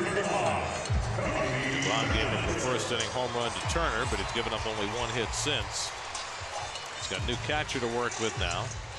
Kevin Plawecki comes in behind the plate, fresh back from paternity leave, birth of his son Kaysen yesterday. Takes over for the injured Mesoraco. We'll get a report on Devin when we can. Cody Bellinger leads off in the home fifth inning. And DeGrom misses inside ball one. DeGrom took his time getting out there for the inning after getting the hit and being on the bases. He took an extra few beats to make sure he was ready to go. Yeah, that's a smart move by a guy that was out there. But again, the fastball command just hasn't been there like it was last game. You can see him shaking his head.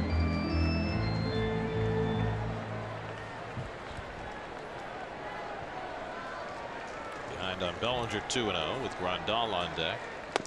And he ties him up inside. Bellinger went around 2-1.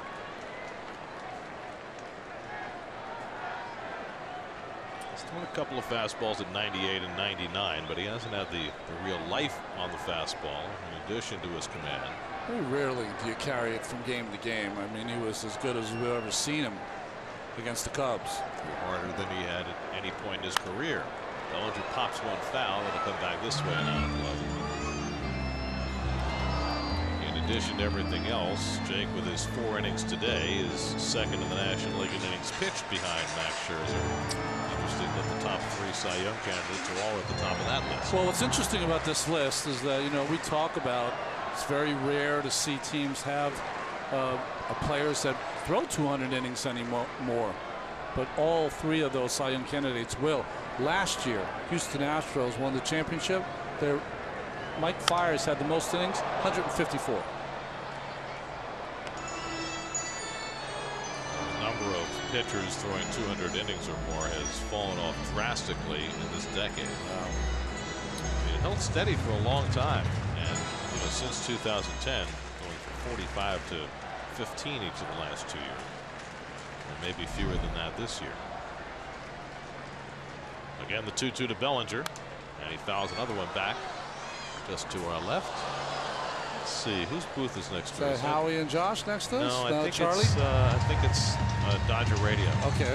That would be Charlie and Rick, Charlie Steiner and Rick Monday. Rick has a chance. Well, Rick I know can catch the ball. I don't know about Charlie. No chance.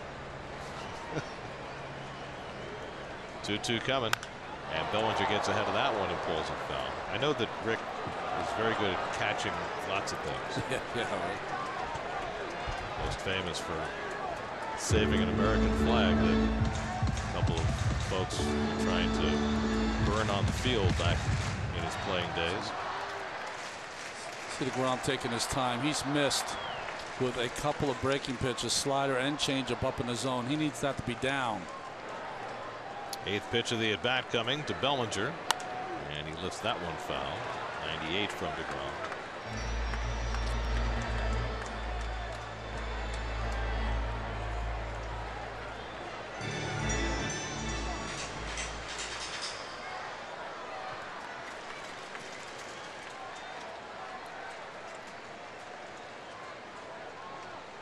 Bellinger had 3 postseason home runs last year, but as the World Series wore on, it seemed like the Astros figured out how to get him out upstairs.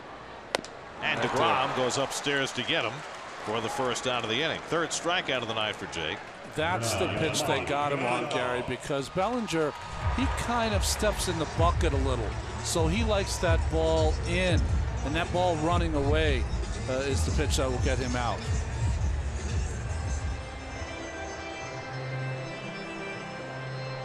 So 1 out and nobody on now. Grandal, who popped to short his first time up.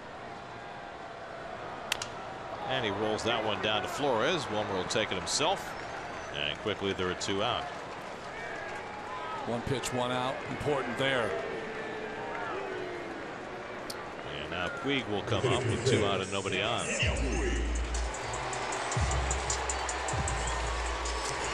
got to be careful with breaking balls, Puig. There's Bobby Valentine and Tom Lasorda. What's Bobby got in his shirt then? What are those things? I don't know. You never know with Bobby. He's such an interesting guy. Stands out wherever he is. Here's Yasiel Puig. So what were you saying before about DeGrom pitching, either a run behind, a run ahead, or the score tied? Yeah. Every at bat. I mean, every at bat. It's been the case every batter he's faced so far today. That's right. And seemingly every at bat this season. Coming into the game, it faced 712, 552. Well, this is his 17th batter of this game, and you can tack him on to the list. So that's, what is it, 78%, 77, 78% of the pitches he's had to throw are highly leveraged. That may be the best chase he's gotten on a slider today. We're talking about his chase rate and the Dodgers' relatively low chase rate. Puig walked his first time up. And he fouls back the high fastball. Puig walked, stole a base, got as far as third in the third inning, but DeGrom was able to work through it by striking out Turner. I'm walking around the mound. He's just trying to find it. He's a little quick to the plate, arm a little late. That's why he's not getting that great life. Buries the slider 2-2. You've got a number 8 hitter here who can take you out of the ballpark with a pitcher on deck. I would think that's different from pitching to your average 8 hitter. Yeah, you know you're going to get a pinch hitter and not the pitcher, but still, this is the real threat. 2-2. Breaking ball hits slowly down to third. Frazier bobbles it and has no play. Puig broke his bat. Frazier was going to have time until that little up hop, and he couldn't handle it, and Puig is aboard. Well, it was the hustle of Puig out of the box that got Frazier a little frantic, and it wasn't really a bad hop. It hit the glove right at his wrist. That'll be an error charge to Frazier, giving the Dodgers a 2-out base runner, and now Andrew Toles, who was just called up when the roster's expanded, will come to bat. Toles, who was a great story for the Dodgers last year, a guy who came out of nowhere to play a key role for LA. He's had just 23 big league at bats this year, hitting .261.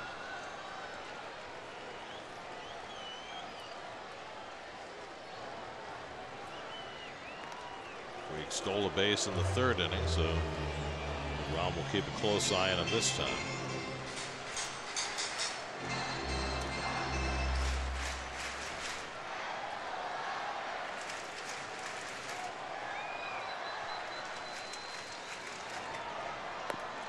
Toles goes after a high fastball, 0-1. Toles was so good last year that he wound up starting games for the Dodgers in the postseason.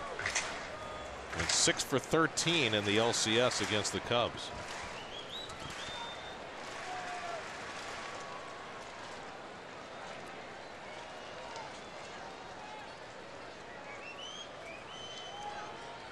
And he shoots that one foul off the fence in front of the Dodger dugout. 0-2. Well, there are your major league ERA leaders. Chris Sale still sitting out. Sitting on the 1.97. Yeah. Blake Snell's been in a great role for Tampa Bay. He's got this shoulder inflammation. Snell may outpace Sale for the Cy Young in the American League if Sale doesn't start pitching again soon. 0-2 to Toles, and he struck him out on 3 pitches. DeGrom muscles up on the fastball and strikes out the pinch hitter Toles, his 4th strikeout of the night. DeGrom in another close, hard-fought game, 1-1 after 5.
All right, Larry, and now the human rain delay. Pedro Baez is in the game for the Dodgers. How can you be a human rain delay in Los Angeles? But anyways, Baez takes his time in between pitches. Had to go to the minor leagues this year because he had trouble throwing strikes. Austin Jackson leads off and takes the first pitch high for ball one. Well, the thing about Baez is he's waiting around for rain, and since he's in L.A., you know.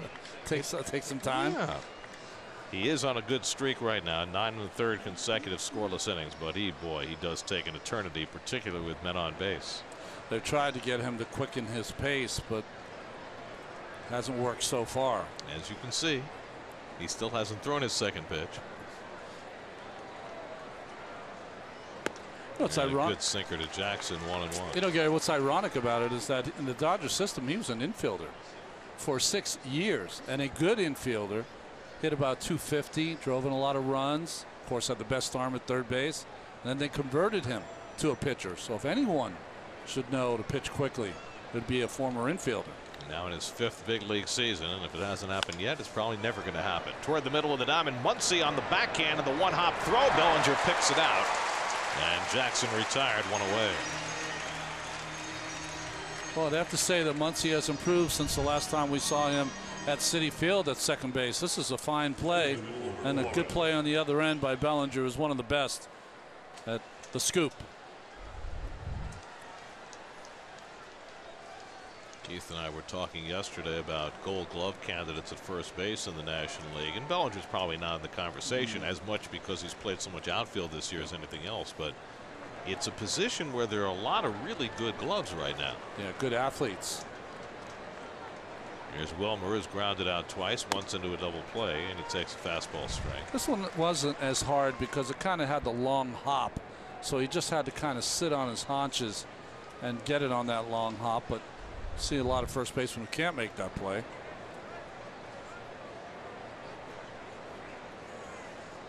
I mean, you go up and down the league: Goldschmidt, Rizzo, Freeman. I don't know who I'm leaving out. Avado.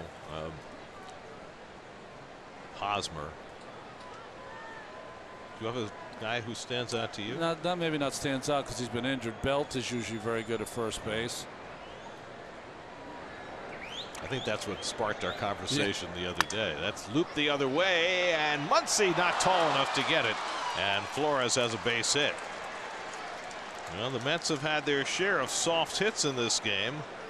A 2-strike opposite field dunker for Flores to put a runner aboard with 1 out. That's one of those, if you told the infielder if he just stayed on his feet and kept running, might be able to run under that. But at some point your brain just says, hey, go for the jump, maybe you have a chance. Dave Roberts on his way out. They've got a lefty up in the bullpen, and so he's going to take Baez out, and Zach Rosscup will be coming in. Call to the bullpen brought to you by Verizon. 1-1 in the 6th. We'll be right back.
30-year-old left-hander Zach Rosscup on to pitch for LA. The good numbers there: 10 strikeouts in 6 2/3 innings. The bad, 3 home runs he's given up in 6 2/3. He's been good against lefties, and he's brought in to face Michael Conforto, and he goes after a first pitch slider and misses 0-1. This may be a one-batter affair for Rosscup, and this is what you get in September with expanded rosters. The Dodgers have, let's see, did I count 14 relievers on their roster? And Dylan Floro is the next man up with Todd Frazier on deck. Flores at first and 1 out. And Rosscup's slider is in for a strike, and he's quickly ahead 0-2. Conforto is grounded out and popped up tonight. Rosscup, who has previous big league time with the Cubs and the Rockies. Dodgers got him on waivers last month, and now pitching in a pennant race. Only his 80th big league game. Pride of Clackamas, Oregon.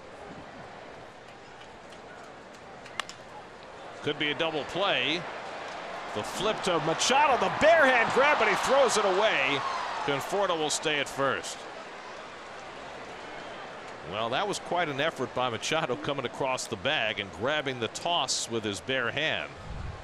Mickey Callaway wants to hold it because he's thinking that Machado might have come across the bag too early. You know, because he had to wait for that kind of change-up from Muncy. But it appears the Mets are not going to challenge. Muncy had to wait on it, and then the flip was ugly, and Machado made a great play just to grab it. I mean, just amazing. So it goes as a 4-6 force play. Conforto at first, and Dave Roberts out to make another pitching change. Yeah, this is great. September baseball. 40-man rosters. Could you please fix this, Mr. Commissioner? We've been asking for 20 years. Dylan Floro coming in. We'll be right back.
Floro, who started the year with the Cincinnati Reds, comes in. Yeah, he came over to a trade on July 4th.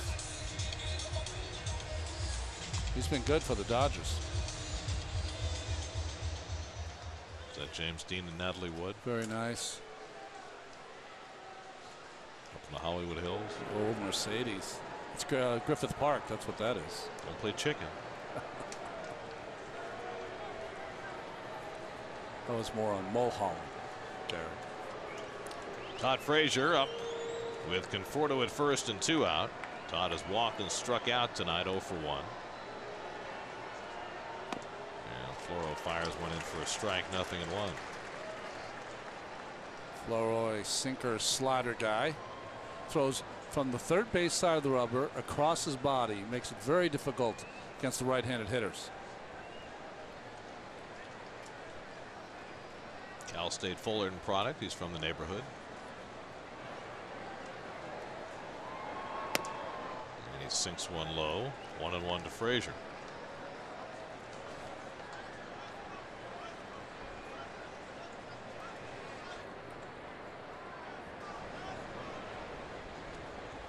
Ball right side of the infield open, with Muncy playing right behind the bag at second. Frazier lays off. 2 balls and a strike. Jay Bruce is up next. There does not appear to be a lefty up in the Dodger bullpen. So Dave Roberts counting on Floro to get him through the inning, and if he does not, he'll have to stay in to face the left-hand hitter.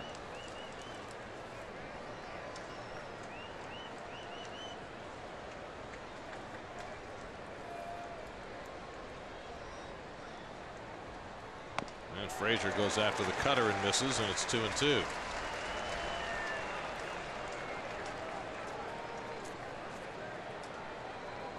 Alex Wood went 5 innings, allowed a run on 5 hits, 2 walks, 3 strikeouts, no decision for him. Pedro Baez gave up a hit here in the 6th. Zach Ross Cup got an out, and now Floro trying to finish off the top of the 6th. 2-2 to Frazier. There goes the runner, and it's grounded slowly down to third. Turner in to get it, and throws out Frazier to end the inning. 3 pitchers get 3 outs. Still 1-1 going to the bottom of the 6th.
Nice cant to the cap. That's a smile with a friend. That's kid hungry. Jacob deGrom starts his 3rd tour of the Dodger batting order as we go to the bottom of the 6th. Jock Peterson is flied out and grounded out. He takes a first pitch curveball for a strike. We see this all the time with Jake. 3rd time around the order, he starts throwing that first pitch curveball. It was interesting watching him warm up in between innings. He threw 2 different curveballs. Usually doesn't do that when he's warming up in earlier innings. He's unhappy with his landing on that last fastball. Justin Turner on deck, then Manny Machado. deGrom's had to fight himself a little bit today, but he's given up just 2 hits, including the Turner home run in the 1st inning. Hold foul. And let's check in with Steve Gelb. Steve? Well, Gary, you said it. DeGrom's had to fight himself a little this start. And talking with Steven Matz, his best friend on the team, that's been the most impressive part of this unbelievable season for DeGrom. Matt said, when you're a starting pitcher, there are nights, 3, 4 maybe, where you just have nothing. You feel like you really are going to have to fight it just to get through 5 or 6. Hope that you give up maybe 3 or 4 runs and your team is still in it. But when DeGrom has those nights this year, he doesn't just get through it. Somehow he dominates. Matt said you look up in the 8th inning, he's got, no runs, 1 run across, 7 or 8 strikeouts, and he just doesn't know as a fellow starting pitcher how someone could do that. He has been amazing. His bad nights are better than most guys' best nights. He just wills himself through games, when everything's not perfect. 2-2 to Peterson, and it's yanked foul. What's it like facing a lineup like this where everybody is a threat to hit the ball out of the ballpark? Yeah, I think there's 2 ways you can look at it. One is that you don't want them to see too many pitches from him. And a team that wants to hit the ball out of the ballpark, we've seen it earlier, you can get a lot of pop-ups on first 2 or 3 pitches in the at-bat. And a good changeup strikes out Peterson, who was about 6 miles out in front of it. 5 strikeouts now for DeGrom. So think about it. He pulled 3 different pitches into the stands foul down the right field line. That means he's on the fastball or ahead of the fastball, so he counters with the changeup. So a lot of intelligence that goes with his great talent. How about switching catchers mid-game? That's not the best, but they've worked enough, and their last start they worked together, so that helps. Now the only guy who's gotten the measure of DeGrom tonight, Turner, who hit one way back in the pavilion and left his first time up. Jake struck him out with a runner at third to end the 3rd inning. So Turner 1 for 2.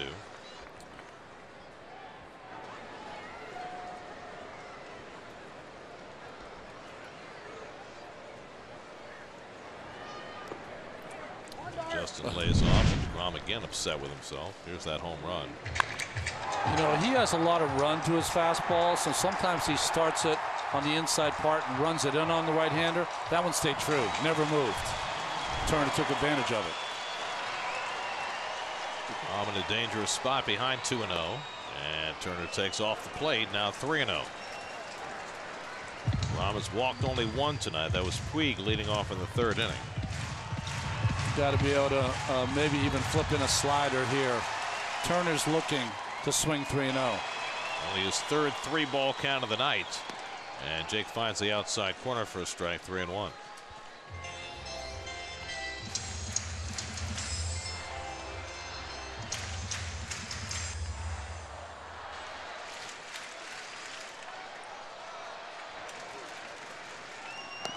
And again. Throws a slider on the corner, and it's 3-2. Great pitch there. The impact of having a new catcher is less if Kevin Plawecki's paying a lot of attention during the game to what's been called. 3-2 coming, and fouled away.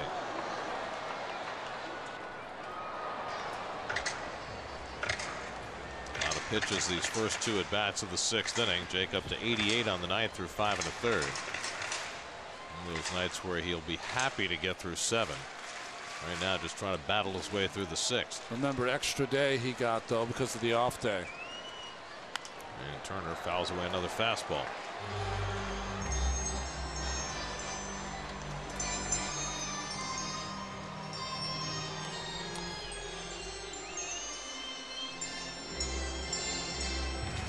Maybe you'll see change up here. Let's see if you see 3-2 change up.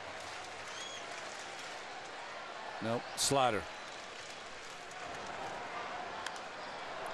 And he fouls that away.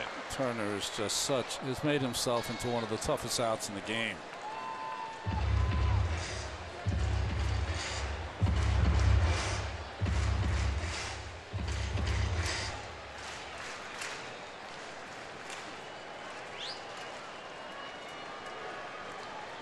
Now the changeup. 9th pitch of the at bat. And he fouls that away. So he fouled off the fastball. He fouled off the slider. Now he fouls off the changeup. 8 home runs in 301 games as a Met. 83 home runs in not even twice as many games as a Dodger. It's amazing. What a player he's made himself.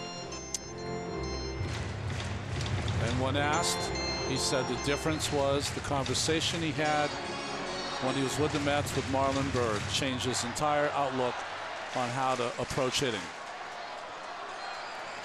Pitch number 10 from DeGrom to Turner, and the curveball fouled back. So he's now fouled back every pitch that DeGrom throws. I mean, fastball, slider, changeup, curve. You know, you would think that it would be frustrating for a pitcher, but you know, coming into this game, these two guys, Turner and Machado, are the guys that are going to give you the most trouble. So you know it going in. Battle of the heavyweights, and it continues.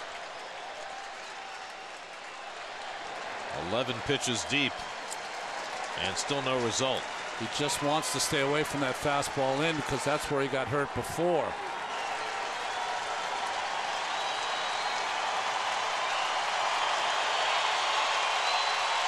Pitch number 12. Grounded to short. Rosario to his left, and he bobbles it, and Turner is on. That's a play Rosario's been making in his sleep, but not this time. Second infield error in as many innings against the Mets. Just did not get the glove down. You have to remember, with Turner running, he didn't have to take that direct angle. He could have given himself a little more time and took a more conservative angle. Well, that has two effects. One is that it gives the Dodgers the go-ahead run on base with Machado coming up, but also that DeGrom has to work that much harder and throw that many more pitches to get through this 6th inning. Machado had a base hit his last time up, and he goes after a first pitch fastball away, 0-1. Well, Seth Lugo, an early call in the Mets bullpen. You don't expect to have to get warm-up action up in the 6th one on the night that DeGrom is pitching, but this night is different.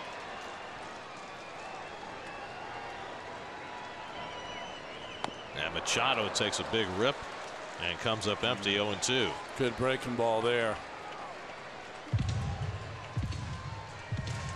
That's about 45–46% of his starts. That's unreal. Ahead on Machado, 0-2. And he couldn't get him to chase that one upstairs. The ball and 2 strikes. Max Muncy on deck.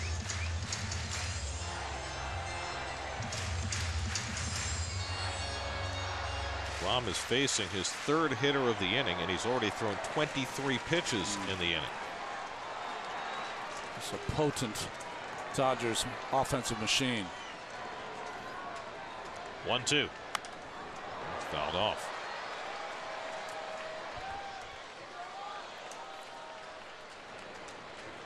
All the foul balls in this inning, reminiscent of that abortive start he had in Philadelphia for that 45-pitch first inning.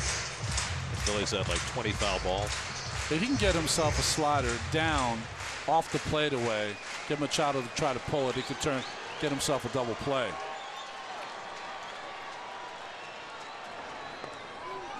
Machado lays off the slider, 2-2. You know, you get to a point with a couple of errors in the last couple of innings, you start to feel a little lonely out there, like you got to do it yourself. Well, he's driven in the only run. He's given up only one himself. He's already worked around one error. Now trying to do it again. 2-2 to Machado. And he fouls off a 98-mile-an-hour fastball.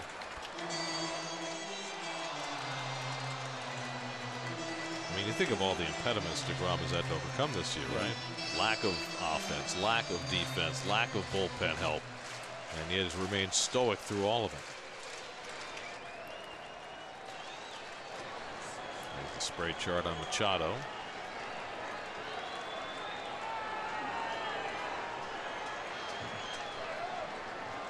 Seventh pitch of the at bat to Machado, and he struck him out. Got him with a slider. 6 strikeouts for DeGrom, 2 out of the inning. Well, he was trying to get him, tease him with that slider about 6 inches off the plate, and finally got Machado. Machado's reaction after he swung at this pitch, or half swung at it, was to nod his head. Yep, I just got beat by a good pitch. And thus the high chase rate for Jacob DeGrom. So now Max Muncy. He's popped up and grounded into a double play, 0 for 2. And goes after a high fastball with a mammoth cut, 0-1. That is amazing. And if he does it again tonight, he will have the major league record since 1913 all to himself. And a half swing, and Muncy quickly down to the count, 0-2. Couple of high fastballs to get himself ahead.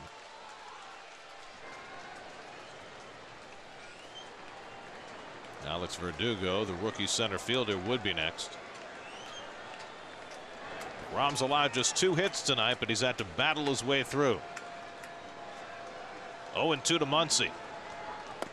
And tilts his head back, 1-2.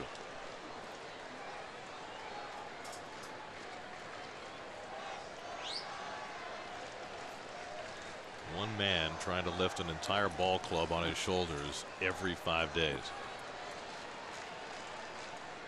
And so far he has not shrugged.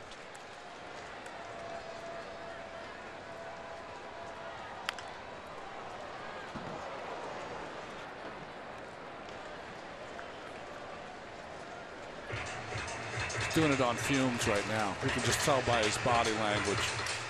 Trudging back up to the mound after every pitch. It's like he's got to walk up a 10-foot hill, not 10 inches. 105 pitches, 31 of them in this inning to 4 batters. Turner at first with 2 down. 1-2 to Muncy. Too high. 2-2.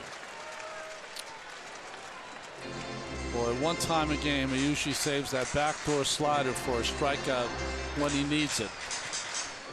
Does he have it in his arsenal? We haven't seen it yet once tonight. He's got the ball up the entire at bat to Muncy. Plawecki moves away, and he missed. Full count. That's a good pitch. Changeup. Better at bat there by Muncy taking that pitch. So that'll get Turner in motion now. Flores will play behind him.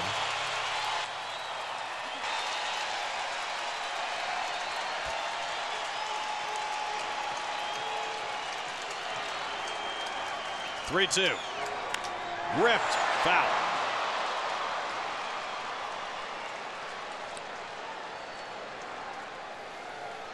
What an inning this has been. What at bats by the Dodgers. What persistence by DeGrom. 7 pitches to Peterson, strikeout. 12 pitches to Turner, got the ground ball but the error. 7 pitches to Machado, struck him out. Now he's about to throw an 8th pitch to Muncy. This will be his 35th pitch of the inning. Slider away. Yep. He always saves it. Now dot it. On the ground right at McNeil. Side retired. The strongest man on earth. Once again, without his best stuff, he is brilliant.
Even running on fumes, he's better than anybody else.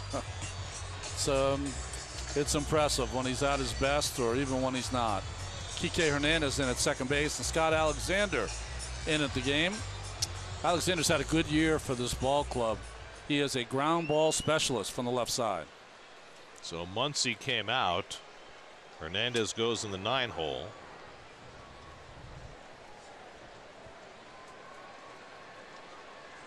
Alexander brought in to face Jay Bruce to lead off in the 7th inning. Jay walked and scored the only Met run in the 5th inning. 0 for 1 on the night. And he takes the first sinker down for ball 1. Kevin Plawecki on deck. And then Jeff McNeil, and then undoubtedly a pinch hitter because DeGrom, after 109 pitches through 6 innings, would certainly appear to be done.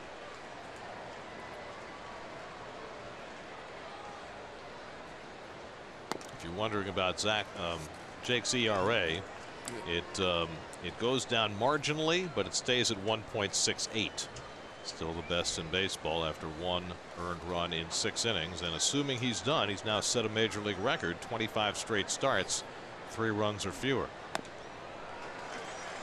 2-1 to Bruce. You saw Brandon Nimmo around the bat rack, ready for a potential pinch hitting assignment. It's also the 20th straight quality start for DeGrom, assuming it ends here, which would be a new Mets club record. And 62 times out of 135 starts, he's given up 1 run or less.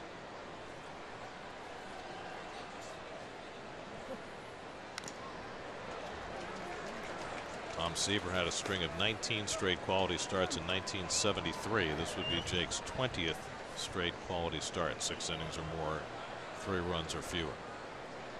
Just as good a year as you've seen in a quarter century, or specifically in 33 years. Yeah.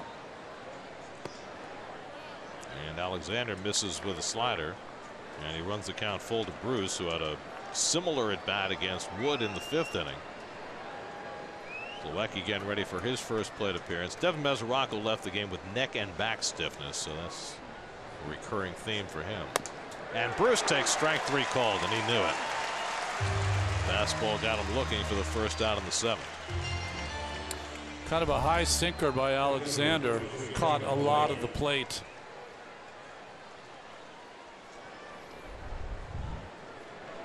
So Alexander gets the first out, and now Plawecki, who came in the game in the 5th inning after Mesoraco was forced to leave.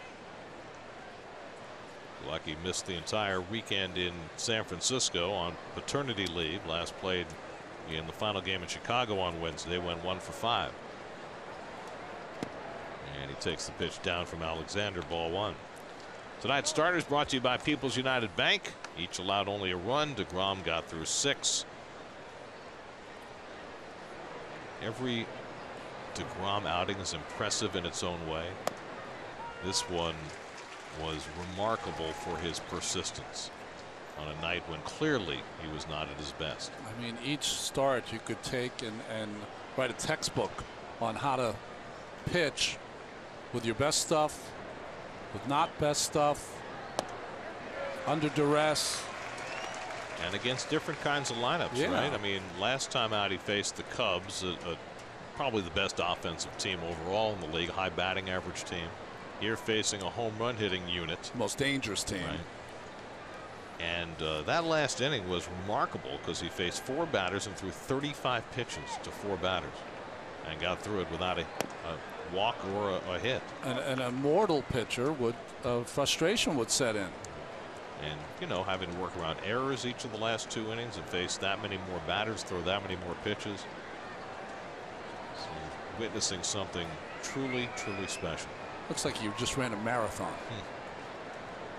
And by the way, he gave up a run on 2 hits, and he drove in a run and had 2 hits.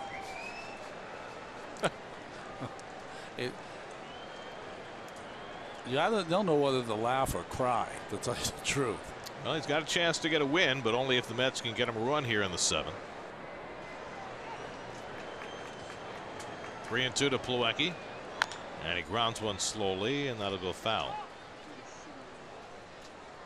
And now a quick message from Citi. Think fast. What? Can you do that? I can do that. Not like that. Not like Justin Thomas. One of these days I have to play golf with you. We will. We will when we get an off day on the road. We'll just play like 9 holes. That's how many holes I've played in my life, Yeah. and that was when I was 15. Lunch will be more important than the playing of the golf. We'll bring the whole crew. 3-2. And Plawecki takes inside ball 4. So another good turn at bat. This one from Plawecki, and the Mets have a 1-out base run. Game 2 of this series. 10 o'clock Eastern time. Jason Vargas on the mound for the Mets. Tuesday Night Baseball presented by Fios. Our coverage begins at 9:30 tomorrow night right here on SNY. Vargas against fellow lefty Rich Hill tomorrow night, and then the earlier start 7:30 Eastern time on Wednesday. Zach Wheeler against yet another lefty, Hyunjin Ryu. Here's McNeil, who was 0 for 2 tonight. Will pop up to third in a ground ball double play. Jack Reinheimer has come out on deck to pinch hit for New York. Mets called up Reinheimer as well as Dom Smith and Drew Gagnon today. And that's probably going to be it for the call-ups.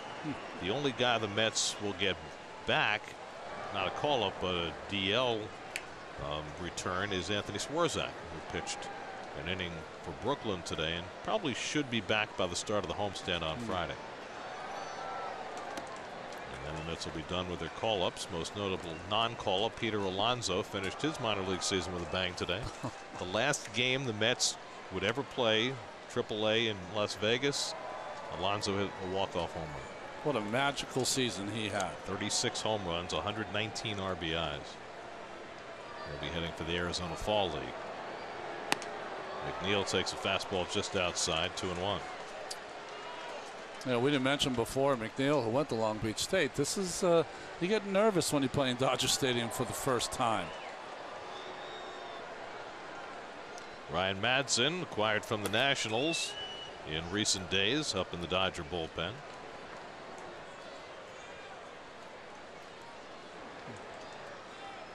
And McNeil grounds one foul. That was a good shot. That when McNeil gets set up and wants his plate coverage, his bat, while the ball is on its way, is right in the middle of the plate.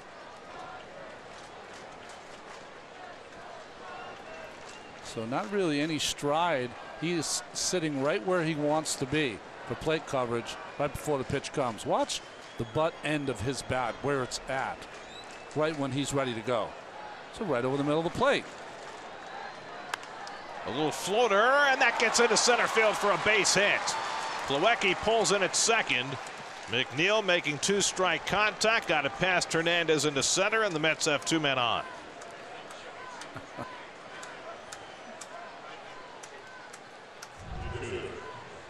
Well, that's what happens. Good things can happen when you put the ball in play.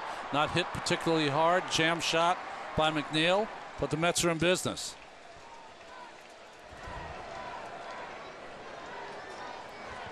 Alexander, who's a ground ball specialist, has been getting that fastball up. Struck out Bruce on an up sinker. So now Reinheimer will be the pinch hitter. Rick Honeycutt, the Dodger pitching coach, comes out. They have a right-hander up in the bullpen in Madsen, but it appears they're leaving Alexander in to face Reinheimer, who was just recalled today, 4 for 14 at the plate in his previous big league stint.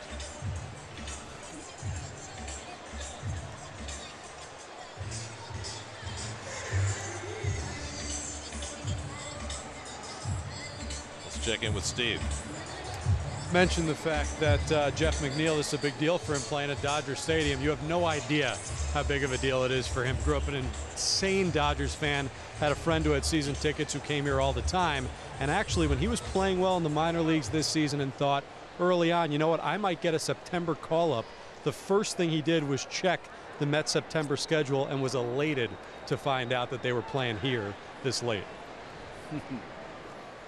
So he has a base hit at Dodger Stadium. Now Reinheimer, who hit .327 at Vegas this year, looking to get the go-ahead run home from second.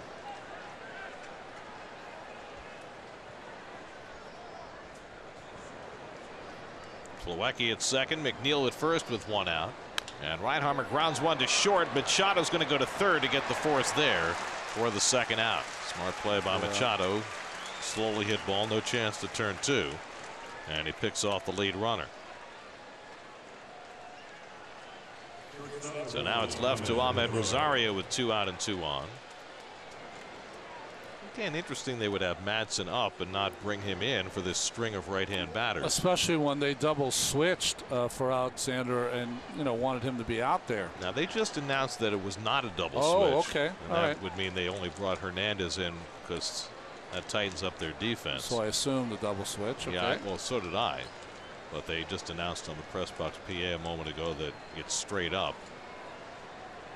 In any event, it's Rosario against Alexander. Rosario is 1 for 3, had an infield hit in the third, and Grandal's going to go out and talk with his lefty before he faces him.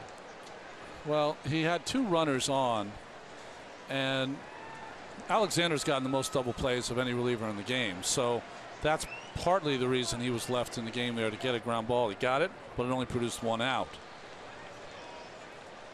Of course, a slow ground ball in the infield with Rosario at the plate. There's no guarantee you're going to get an out. He's already got an infield hit tonight. And you got McNeil, who's a smart base runner at second base. Maybe he likes Alexander against the right-handers more than he would like Madsen against Nimmo. And that skips into Grandal, who scoops it out nicely. Ball 1.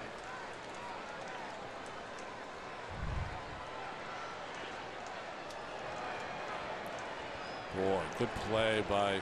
You say to yourself, well, you should get over there and block it. You can't get over there and block that one. Just have to make an athletic play, which he did.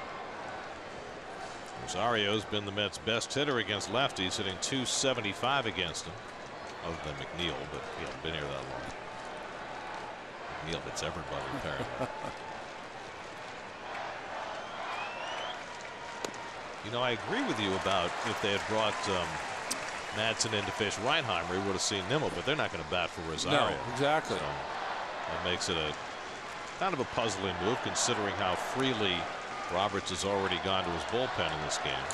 He's already on his 4th reliever. 1 time for DeGrom. Hit one out of the ballpark. Do something.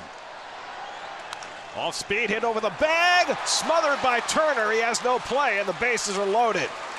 Well, Turner saved a run by keeping that ball from going down the line. But there was no chance to think about getting Rosario, who has his 2nd infield hit of the night.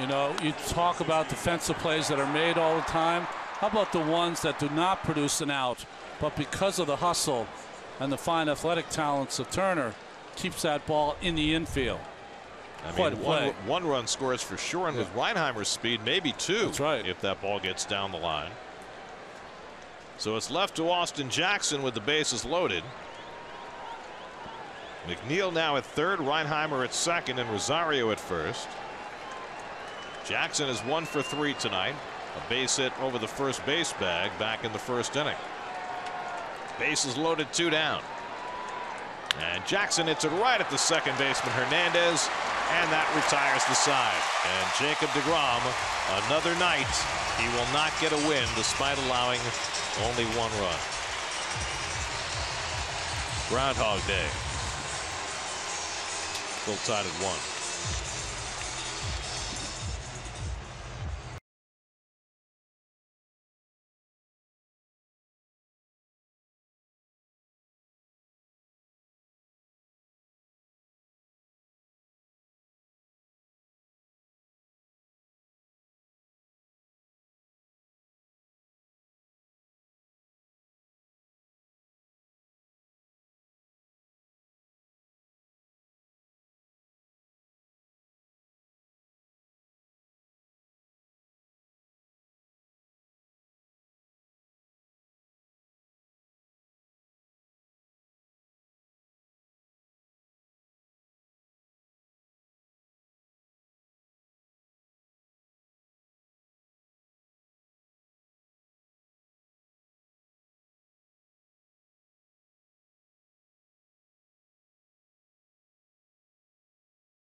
What a marvelous moment for the country and the world.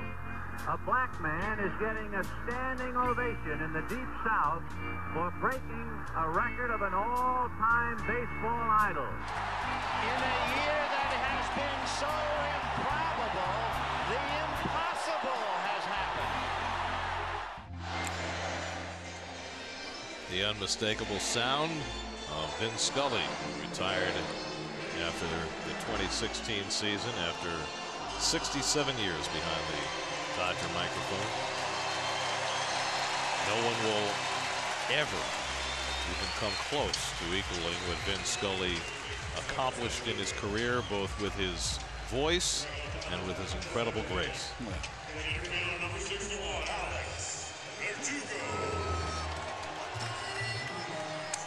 I saw little visits when we used to come here to Dodger Stadium. He'd always call you in his booth and you'd sit there and talk about baseball or what he had just read. As Seth Lugo comes in the game, DeGrom with 6 sharp innings again. Lugo pitched night before last in San Francisco, 6 up and 6 down. He'll come in to face Alex Verdugo, leading off the home 7th. And Verdugo drives the first pitch to right center. That's going to be in the gap. It'll go all the way to the wall. Verdugo with good speed pulls in at second base with a leadoff double.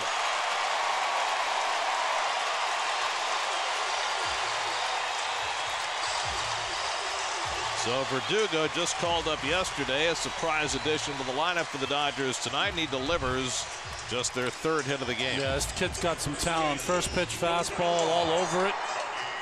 Watching him running around the bases, he's got some kind of talent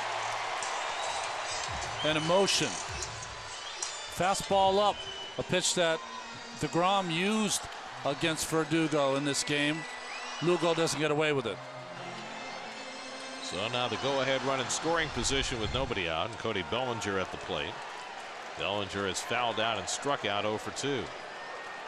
So Lugo with immediate traffic to deal with. And he gets the slider in for a strike to Bellinger.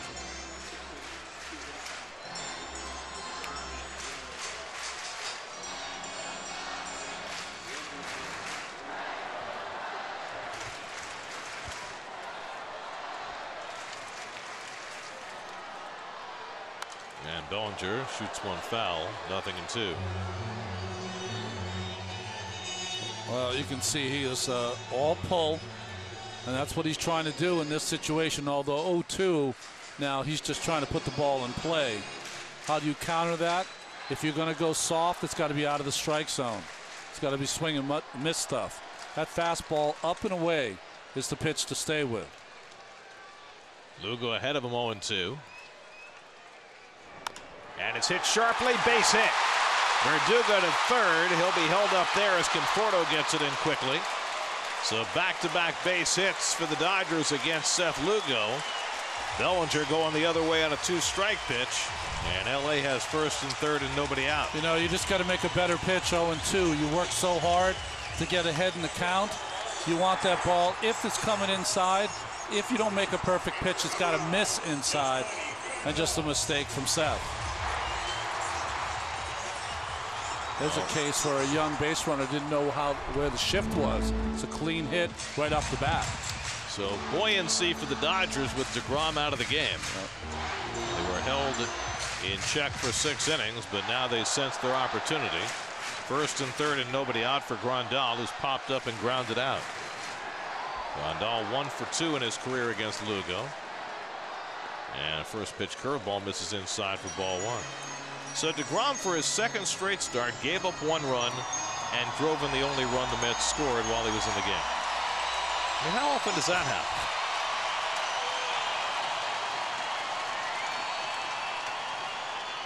Rondell takes the curveball for a strike, 1-1.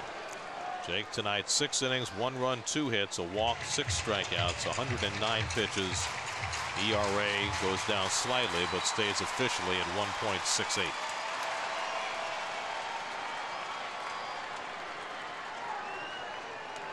1-1 to Grandal with Puig on deck.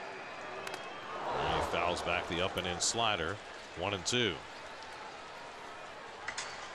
Every hitter has their little picadillos. When you watch Grandal, when he gets set, you see Puig on deck, he kind of flaps his elbows in towards each other, maybe to keep everything as compact as he can.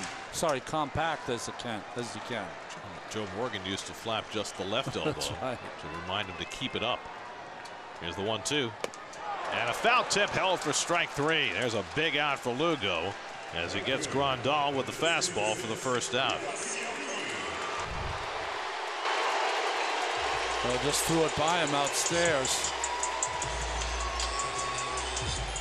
You talked about it before, Gary. They're a team that hits the ball out of the ballpark, not necessarily a team that hits with runners on base.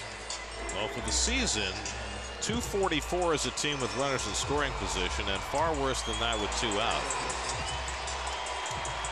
Puig at the plate. Grandal not happy about his at bat. So that's a worth throw your helmet moment. So you got Puig in the batter's box, and on deck you have Matt Kemp, who has had enormous hits for the Dodgers each of the last 2 days. LA trying to take the lead in the 7th.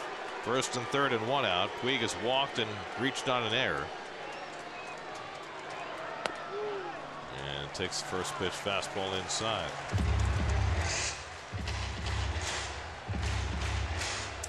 Hard to double up Puig. Great speed.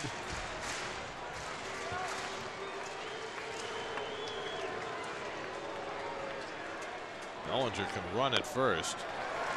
And Lugo misses out of the strike zone, 2-0. Bellinger's got 10 steals this year without being caught. And he got great speed at third as well in Verdugo. Didn't seem like he's wanted to run at all with Grandal. You would think he would be thinking about it with Puig. That's a double play depth, hoping to get Lugo through the inning. And Puig gets ground ball right at Rosario. The turn by McNeil. Double play, side retired. Seth Lugo like a magician. 1st and 3rd and nobody out, and the Dodgers do not score. 1-1 going to the 8th.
This was one of the wildest games I think I can ever remember broadcasting. The Yankees hit 6 home runs that day, and the lead went back and forth, and he got a cutter, he pulled it into right field, and bedlam.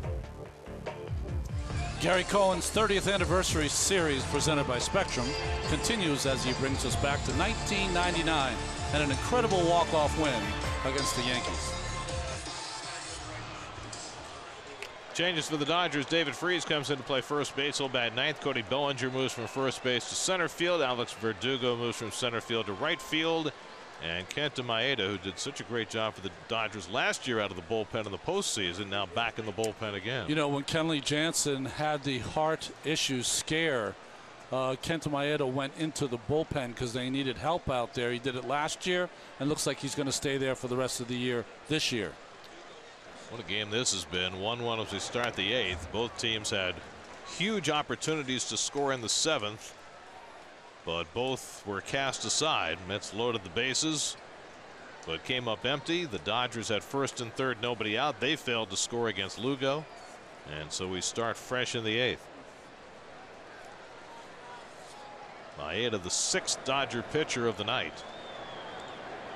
And Wilmer takes the breaking ball out of the strike zone. 1-1. Conforto and Frazier to follow against Maeda.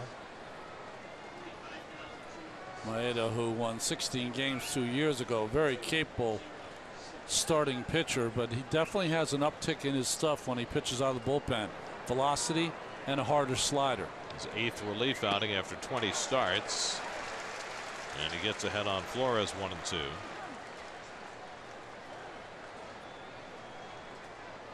Drew Smith is up in the Mets bullpen.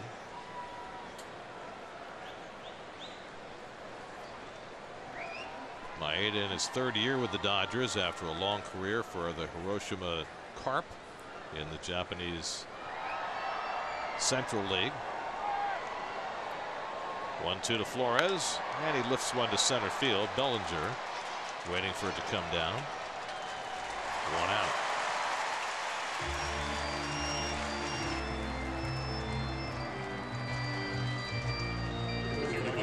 So Maeda gets his first man, and now Conforto has gone 0 for 3 tonight.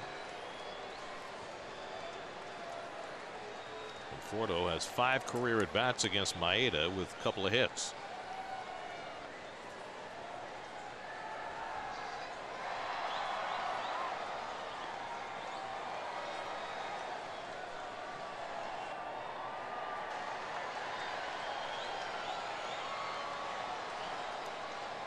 What's the holdup? I thought Pedro Baez was in the game again. They were throwing a ball out, and maybe they're watching the wave. Good curveball by Maeda to start off Conforto. You know, we don't see as many beach balls as we used to. It used to be a constant bother here at Dodger Stadium, the beach balls flying out of the stand. 3 infielders on the right side against Conforto. And Michael goes after a changeup and misses, and it's 0-2. And so many Japanese pitchers. Maeda has so many weapons to go to. And throw them all for strikes. It's almost an embarrassment of riches for a relief pitcher.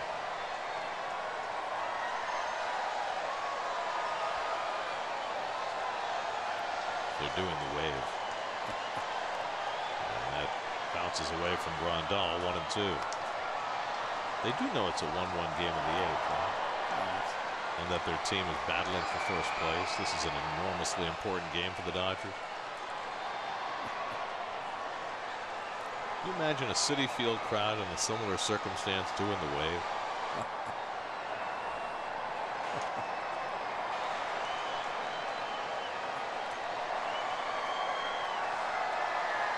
1-2 to Conforto, and he taps one up the line. Tough play from Maeda, throwing into the runner, and he does it perfectly to get the out. That's a nice play by Maeda to get Conforto 2 away. Nice play, 2 hands, got to the ball. Watch it, picks it up with 2 hands, and then gives it out to the target that Freese gives him. Notice Freese kind of lost control of that ball for a second. So now Todd Frazier, who's 0 for 2 in a walk tonight. Mets have out hit the Dodgers 8-4. The only run coming on DeGrom's 2-out hit in the 5th inning.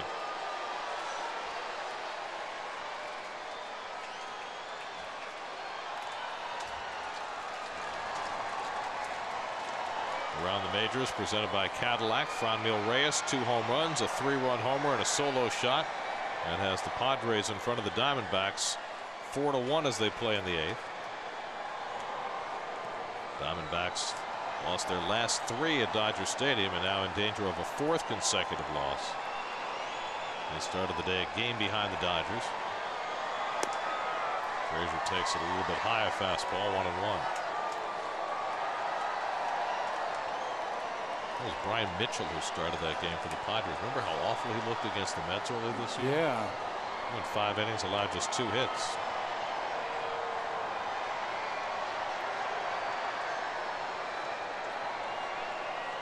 I mean, I can't say anything against the way it might not happen at Citi Field, but saw it every day at Shea Stadium for many years. But you know, then it was something new. Of course. It was novel. Yeah. It's not anymore. I believe the University of Washington claims credit for inventing the wave.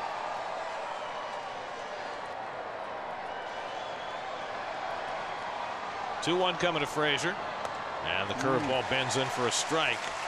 2-2. Large toolbox for Mr. Maeda for pitches.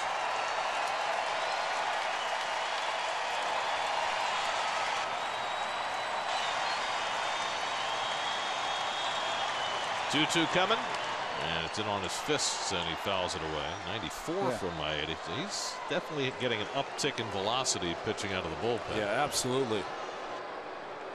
Normally a 90 to 93 guy.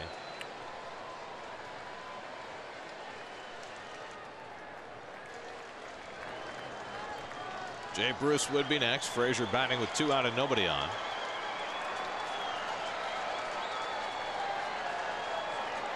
And Todd takes one in the dirt. Full count. I think that was that hard split finger that Maeda tried to get Frazier to swing at.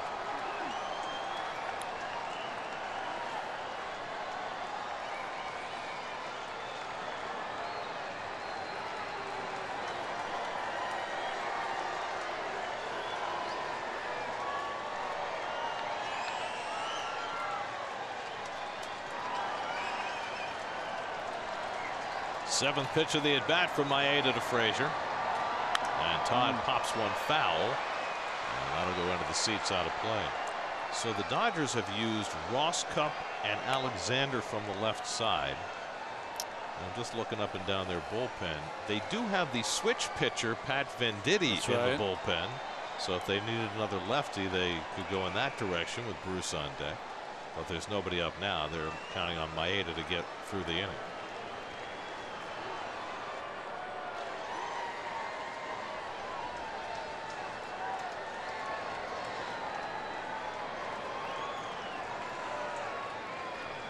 Again, the 3-2. And Frazier lunges and fouls off that slider.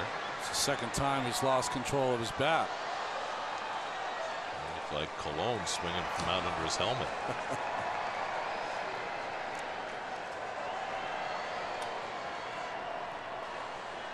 Each side has had some majorly long at bats in this game.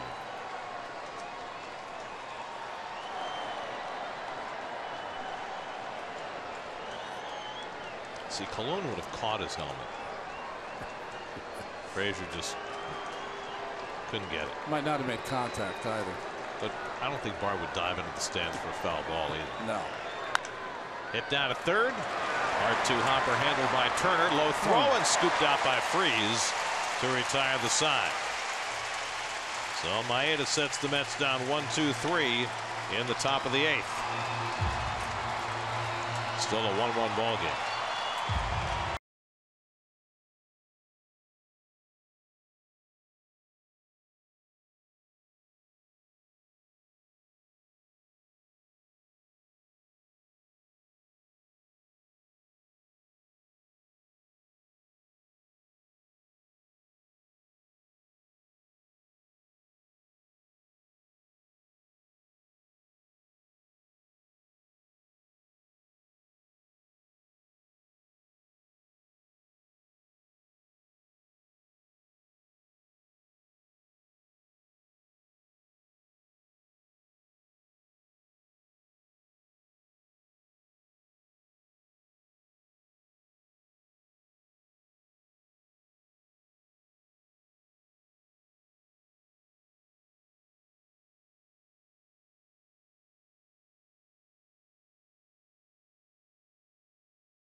Saturday, Justin Turner, game-tying home run.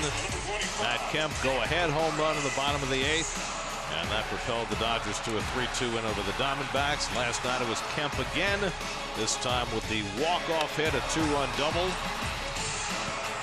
I don't know what the Diamondback outfielder was doing, but it was another 3-2 Dodger win with Kemp the hero in both games. Now we go to the bottom of the 8th in a 1-1 game. David Freese leads off against Drew Smith, the third Met pitcher of the night, and Freese takes fastball for a strike. Drew's last outing did not go well in San Francisco on Saturday, or Friday, excuse me. Didn't get anyone out, 3 hits, a walk. But overall, he's been pitching very well, probably the best of the young, hard-throwing relievers that the Mets have stockpiled.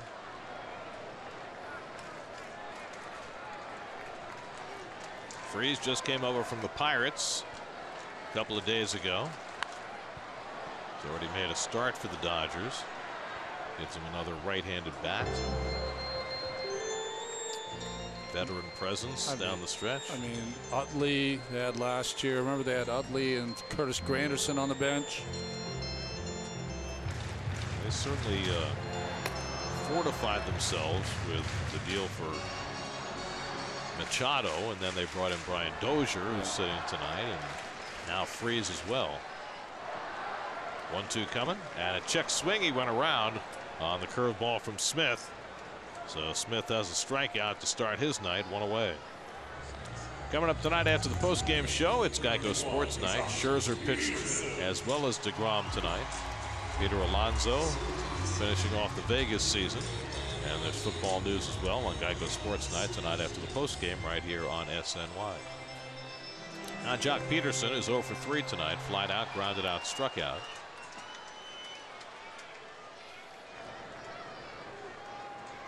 It'll be interesting to see if the Dodgers have Kenley Jansen available today.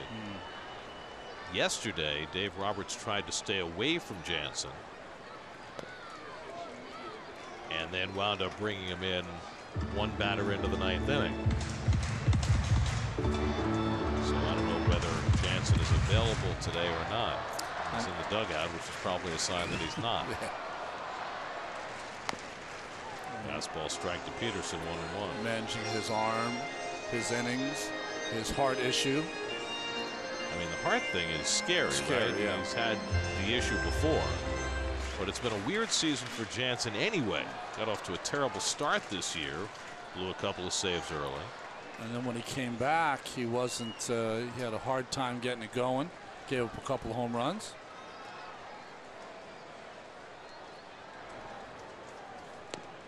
I mean, so much of what the Dodgers do with their multiplicity of relievers is contingent upon Jansen being rock solid at the end of the game.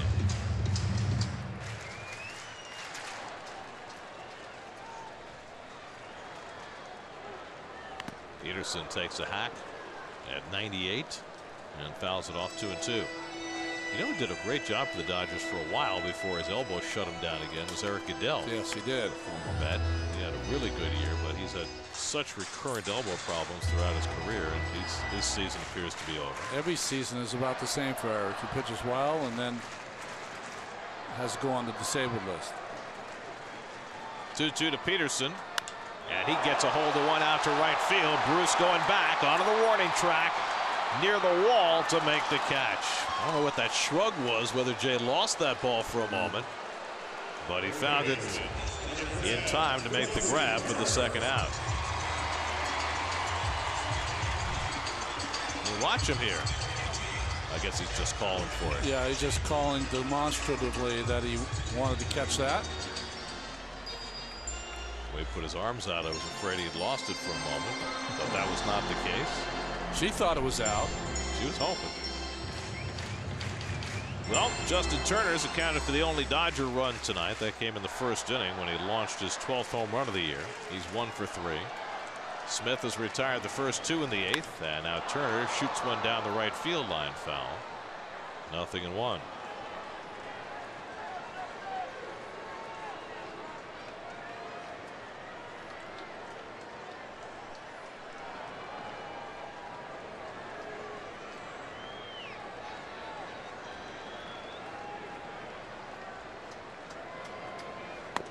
They announced National League Player of the Month for August. They haven't yet, have they? National League? Yeah. It's going to come down probably to Turner or Ronald Acuna, Yeah. I would think. They both had unbelievable months of August. Turner hit over 400 in August with 6 home runs. And Acuna's numbers were just about the same. 7 leadoff home runs he has this season. Gee. Yesterday he had the leadoff home run, and then he had the hit that started the winning rally in the 8th. Pretty good for a 20-year-old. 2-1 to Turner. And the fastball down from Smith. 3-1. Manny Machado would be next. So Smith painting himself into a dangerous spot here behind on Turner. 3-1.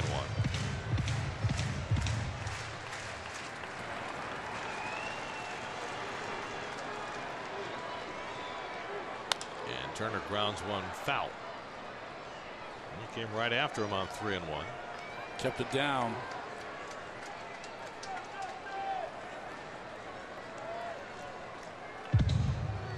th big league outing for Drew Smith out of Dallas Baptist University. Mets got him from Tampa Bay in the Lucas Duda deal last year. Originally drafted by the Tigers, 3rd round in 2015. I'll put a close on this 8th inning. But he walks Turner, and so Machado will come up with a man on.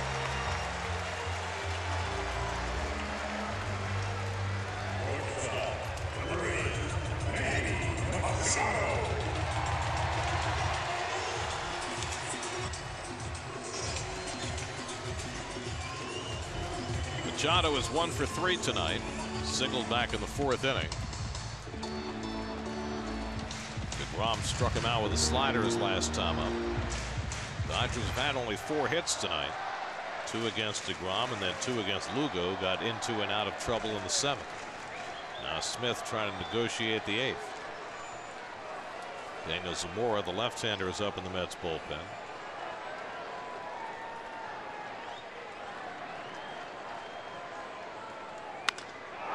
To right field. Bruce coming over toward the line. He won't get there. It bounces into the stands. A ground rule double, and that'll keep a run from scoring. Turner will have to stop at 3rd as the ball bounced over that low fence. Machado with an opposite field double, and the Dodgers have runners at 2nd and 3rd. Wow, that was huge for the Mets. Huge break. Machado doing a nice job of going the other way.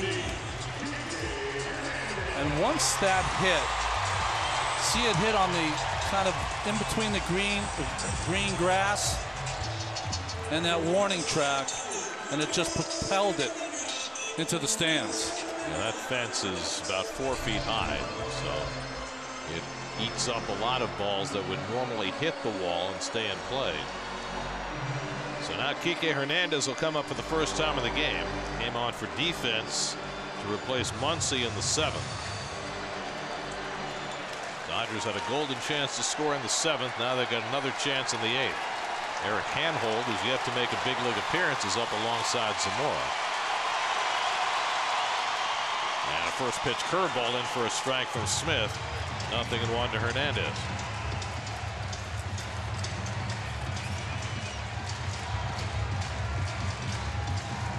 Kike Hernandez having one of those Dodger years. He's got 19 home runs in part-time duty. Looking for the big hit with 2 out and runners in scoring position. We mentioned it earlier. The Dodgers for the season with 2 outs and runners in scoring position as a team are hitting .195, which is remarkable for a team that's 3rd in the National League in runs scored.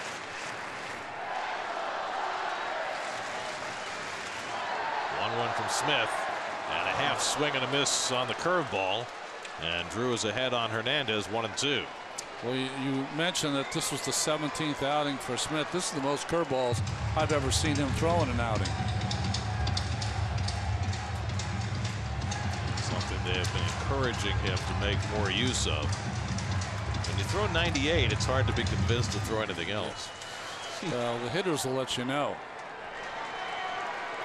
Turner at 3rd, Machado at 2nd with 2 down. Tie game, 8th inning. 1-2 to Hernandez. And it's popped up. Shallow center. Jackson coming in. And the side retired. So for the second straight inning, the Dodgers bypass a chance. And we go to the ninth, still tied at 1.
And he's gotten 3 scoreless innings out of his pen so far. Kenta Maeda will go back out there and pitch the 9th inning in a 1-1 game. Jay Bruce leads off for the Mets in the 9th. Jay has scored the only Met run tonight after walking in the 5th. And he hooks one down the right field line. That's a base hit. Rolling over toward the corner. Puig over to get it. Bruce digs for second. Puig can't pick it up. Verdugo can't pick it up quickly. And Bruce is in at second base. It's Verdugo in right field replaced Puig.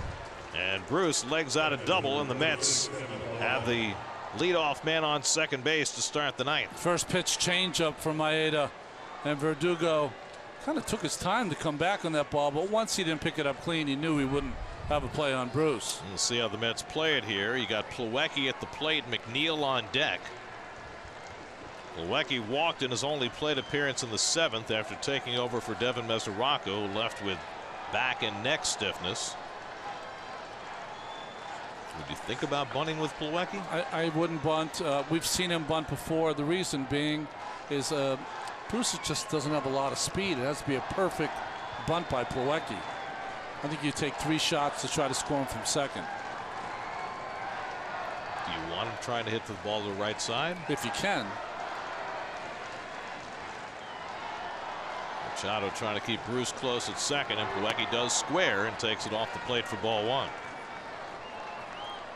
Last sacrifice bunt more than 3 years ago.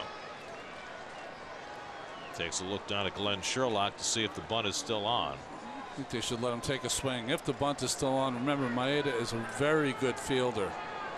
There's nobody up in the Dodger bullpen. You've got McNeil, a left-hand hitter, on deck, and then Nimmo to pinch hit behind him, you would suppose. Plawecki bunts. Nice bunt. He deadens it, and Maeda has to go to first. Beautifully done by Plawecki.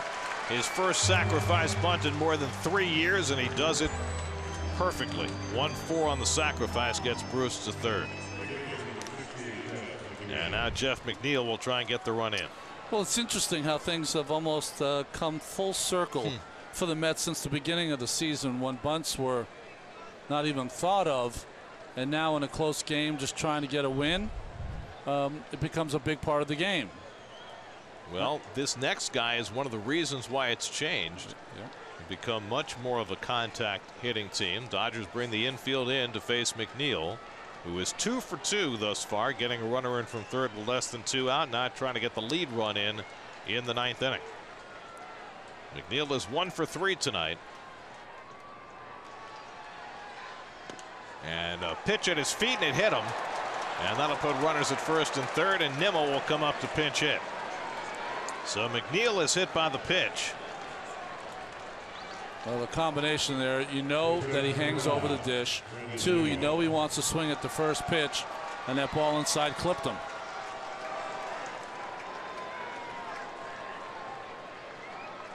So now Nimmo started yesterday, went 0 for 2 with a pair of walks in San Francisco. You got Bruce carrying the go-ahead run at third. McNeil at first with 1 out. Where are the Dodgers going to play their infield? Looks like they're going to play them in. Not trusting that they can turn 2 against the speed of Nimmo. So they will keep the infield in. Interesting call. Well, maybe they play him halfway. I thought halfway also because you got the double play when Puig was up. And Bruce is not fast. And pitch on the inside corner for a strike, right? You can play a little bit deeper because you got a guy at third base who's not a burner. And then maybe give yourself a chance to turn 2 on a hard hit ball right at an infielder. Or if a ball's hit slowly, you can come to the plate. Nimmo 6 for 12, getting a runner in from third with less than 2 out.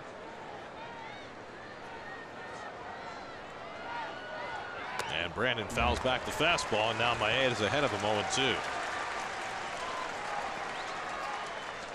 Ahmed Rosario waiting on deck.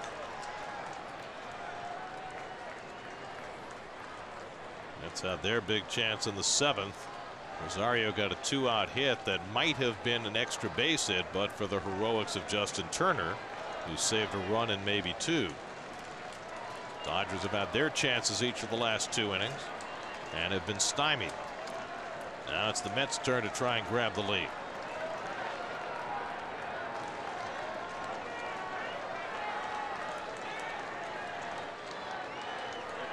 Nimmo takes upstairs 1-2.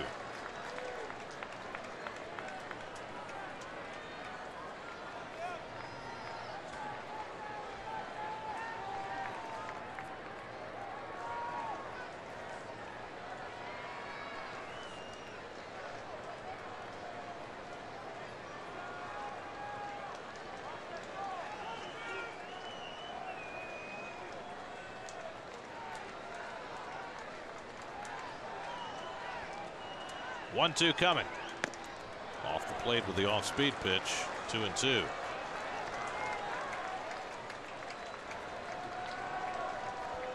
Rosario next.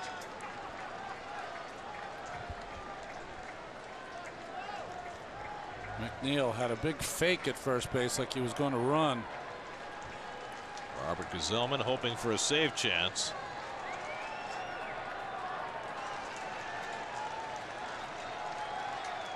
Two-two to Nimmo. And he shoots one foul. Nice job of fighting that high fastball off. That's a pitch we've seen Nimmo swing through.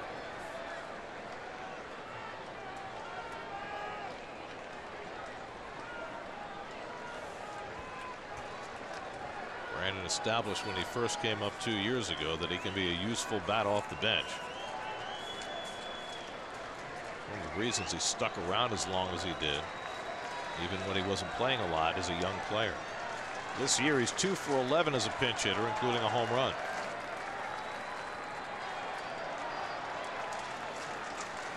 Bruce at third, McNeil at first, 1 out. And Nimmo fouls back the fastball. He had a better hack at that. That home run was a 3-run home run to end the ball game at Citi Field. Another game DeGrom started. That's right. Extras. Ryan Madsen up in the Dodger bullpen with Rosario on deck. And working a second inning of relief. The first one was easy, but a leadoff double here in the 9th has put him in harm's way. Lucky with the sacrifice. Then McNeil hit by a pitch. 2-2 to Nimmo. Breaking ball drilled deep right field. Verdugo going back, and it's out of here. Nimmo does it again. A pinch hit 3-run homer, and the Mets lead 4-1 in the 9th.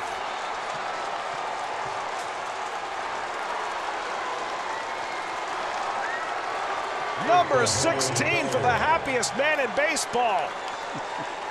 His second pinch hit home run, and the Mets lead it in the 9th inning, 4-1. The whole key to that at bat was his ability to foul off those high fastballs from Maeda, stay in the count until he got a breaking pitch, and then he didn't miss it.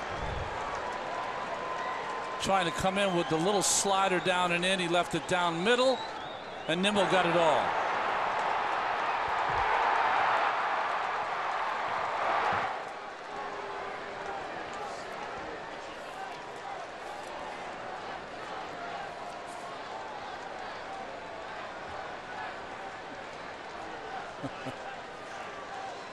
Well, the Mets have been fighting all night. They couldn't get the lead for DeGrom, but they get the lead in the 9th. A double by Bruce, a perfect sacrifice by Plawecki. McNeil hit by a pitch, and then Nimmo on the 7th pitch of the at-bat gets a breaking ball to tag, and the Mets lead 4-1. Maeda done. Madsen coming in. We'll be right back to Los Angeles.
One. Well, Kenta Maeda wanted to get him out with the fastball, starts him out with 2 to get ahead.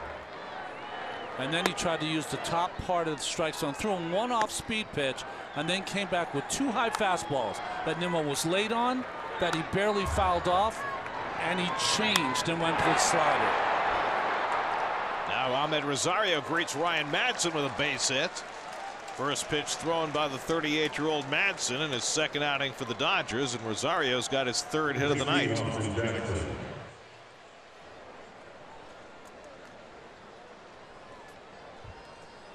Let's see Madsen this year, a very uneven year.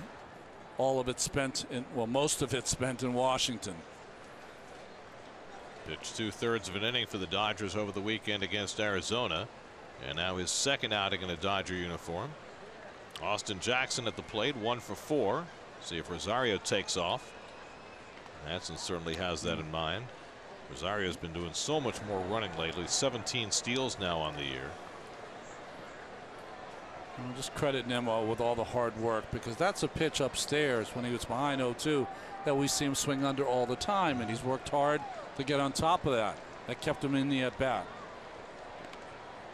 That's been one of the things about Brandon. You know, he hit a lot of home runs early. The swing got very uppercut-ish, yeah, but he has been on top of the ball more lately. Absolutely. You know, he got sidetracked by the finger injury after he got hit in Philadelphia, but that's when he was at his hottest. just hitting line drives. And that home run was basically a line drive. Yeah, you know what happens for a pitcher, Maeda, he was frustrated that he couldn't get Nimmo to swing through that fastball. So he goes to plan B, but the problem is Nimmo was behind the fastball. He throws from the slider. That speeds up his bat. And that produced a 3-run bomb.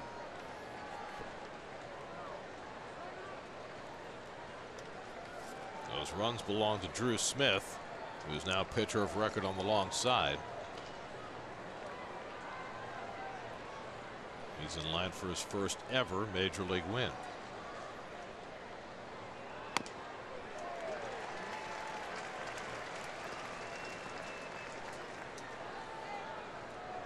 Robert Gazelman getting ready to pitch the bottom of the ninth.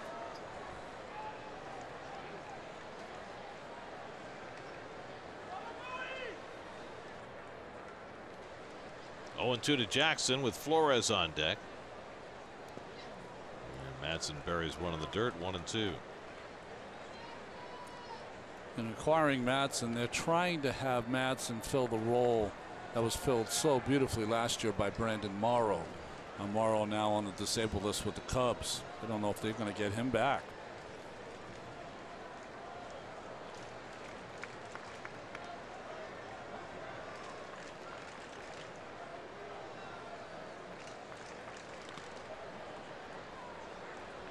So meanwhile, the Cubs are filling in with Pedro Strop as their closer, and Jesse Chavez has emerged as that key piece for them. When Strop has faltered, Chavez has come to help him out as you see the red lights. Just like in the Gibson home run video. It's always striking to me as the ball goes over the right field fence, there are people leaving. That's right. That's right. World Series, Game 1, 9th inning. This is not a World Series game, so you're allowed, if you need to leave. What I found interesting is, you know, every team now has in-game hosts who appear on the scoreboard. Before the game tonight, the Dodger in-game hosts were imploring people to stay for the full game. Jackson down swinging for the second out. Well, they were citing the heroics, right, from the last two games that we showed, and they're saying this is the reason you have to stay for the entire game. Don't leave early. I've never heard that before. Especially here. Trying to get Dodger fans to change their ways. I mean, traffic is just it's on your mind from the second you wake up to the second you go to bed. But if the traffic is that bad, why are you coming to the game in the first place? Exactly. Stay home. Come to the game, enjoy the game, hang out in the parking lot afterward if you need to, then go home.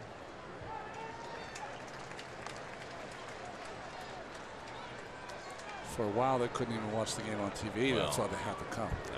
That's true. Well, they always have great crowds here. That's never the issue. You put 40, 50,000 people in the ballpark every night, just not a lot left at the end. Well, it helps us. Well, not thinking about us, I'm thinking about the greater good. The good of the game? Yes. Come for the first pitch, stay for the last pitch.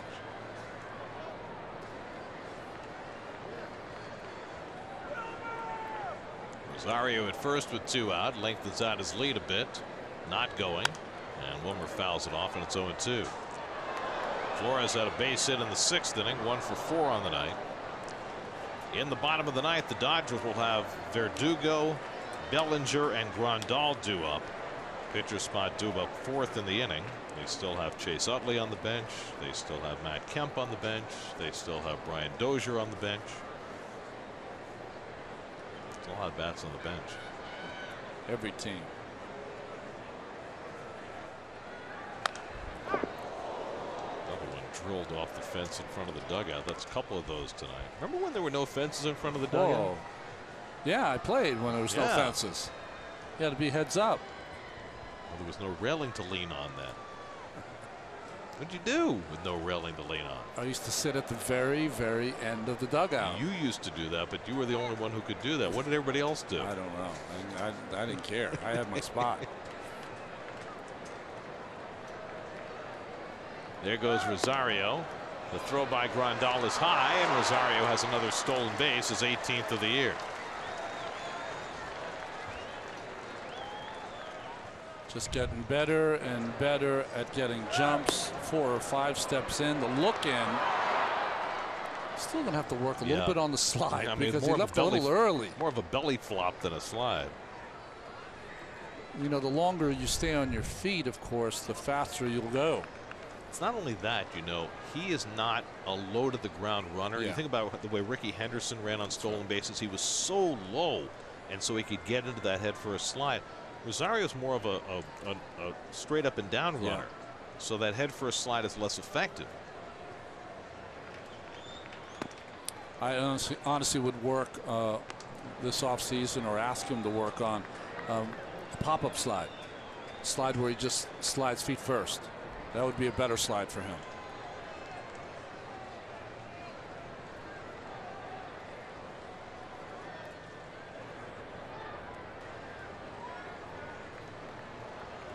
Two and two to Flores with a runner in scoring position. And Wilmer hits a ground ball on the left side, handled by Machado. That ends the inning. Well, what an inning for the Mets. Your T-Mobile built for baseball. Second time this year that Brandon Nimmo has come up as a pinch hitter and dealt a 3-run blow. Mets lead at 4-1 going to the bottom of the ninth.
Place unless they can rally in the last of the ninth. Brandon Nimmo, who hit the go-ahead pinch hit home run, stays in the game in right field. And LA native Robert Gazelman on to pitch the bottom of the ninth. Well, you see the numbers against him. Big Bellinger and Gondal, because he's had one start here at Dodger Stadium and did not go well. His lifetime ERA in his hometown ballpark is 14.54. He was victimized along with a lot of pitchers in that time where the Dodgers took advantage of Mets pitching and hit home run after home run. Yeah, he gave up 4 home runs in 4 1/3 innings in that start last year. But he's got a 3-run cushion to work with as he bids for the save in the bottom of the ninth, looking for his 10th save of the year. Alex Verdugo led off the 7th inning with a double against Seth Lugo. He leads off the 9th inning against Gazelman. And takes the first pitch fastball in the corner, 0-1.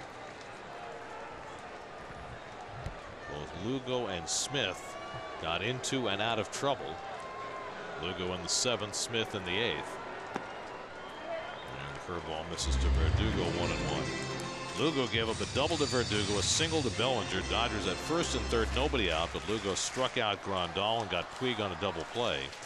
Smith gave up a 2-out walk to Turner and a double to Machado. Remember, the ball bounced out of play. Otherwise, Turner might have had a chance to score. It went as a ground rule double, and Smith was able to get Kike Hernandez on a fly ball to get out of the inning. 2-1 to Verdugo. And it's on the inside corner for a strike, 2-2. When we're done here, don't forget to keep it tuned for WB Mason post-game live. Gary Apple and Jim Duquette are in the studio tonight, anxiously awaiting the conclusion of this game to bring you all the highlights, the conversation, the analysis, the interviews, every little bit of information that you could possibly want as a Met fan. Or even if you're a fan of some other team. We still welcome you. All the stuff we weren't able to give them, they'll be able to give them after the game. Sure, there's plenty that we left out. 3-2 coming, and Verdugo lines one past the mountain and into center field, a base hit. So Verdugo gets the Dodgers started in the bottom of the ninth with his second hit of the night. Bullet. It's almost like he didn't really see it off the bat. And I'm not talking about Gazelman. I'm talking about Rosario. It didn't move on the baseballs. It went through the body almost of Gazelman. So now the Dodgers need one more base runner to get the tying run to the plate, with Cody Bellinger coming up. Bellinger had an opposite field hit against Lugo his last time up in the seventh. 1 for 3 on the night. Dodgers now with 6 hits in the game. 4 of them in the last 2 innings plus, after DeGrom allowed just 2 hits over the first 6.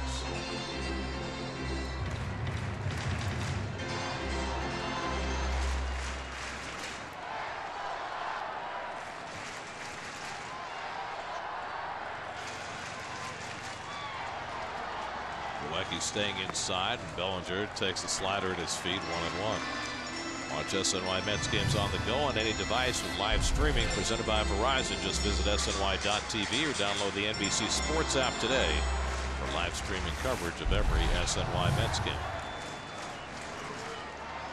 1-1 to Bellinger. Again, they keep it inside. 2 balls and a strike.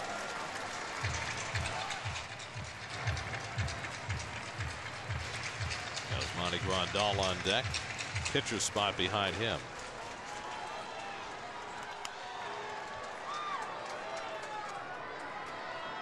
And Bellinger smokes one down the line, a foul ball.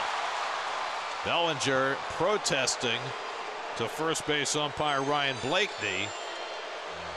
Blakeney hesitated a beat and then called it foul. Ball landed behind him, so it is a reviewable play. Let's look. Oh, that's a fair ball. I mean, and the umpires are going to get together, and they'll probably initiate a crew chief review. Ball appeared to kick up chalk dust. Yeah. And even at that angle, if the ball. Well, Mickey Callaway is coming out, and I think his contention is going to be that the ball was not behind Blakeney. Yeah. The rule is written so that if the ball is in front of the base umpire, it is not a challengeable play. If it's behind him, it is. But I think that might be part of the review. They might be asking on review, where did that ball land? If it landed in front of him, it's not a reviewable play. It's really close, but I think it landed behind him. I think when the ball hit the chalk, it was behind Blakeney. I think it was too. Yeah. Let's look. It's really close. So close. Really close. I mean, it's clearly a fair ball. The question is whether it becomes a reviewable play or not based on where the ball was in relation to the umpire. And I think looking at the angle from behind third base up the line, it definitely appears to be beyond the umpire when it hits. But it's so close. It is very close. Look at this angle.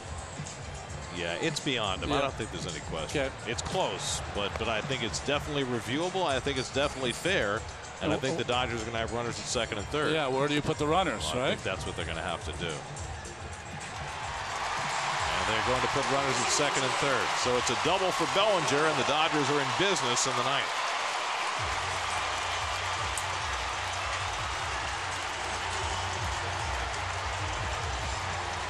Second successful challenge for the Dodgers tonight, although that one goes as a crew chief review. And now they're going to say Bellinger goes to first. Why wouldn't they give him 2 bases on that? I don't know that. That doesn't make any sense.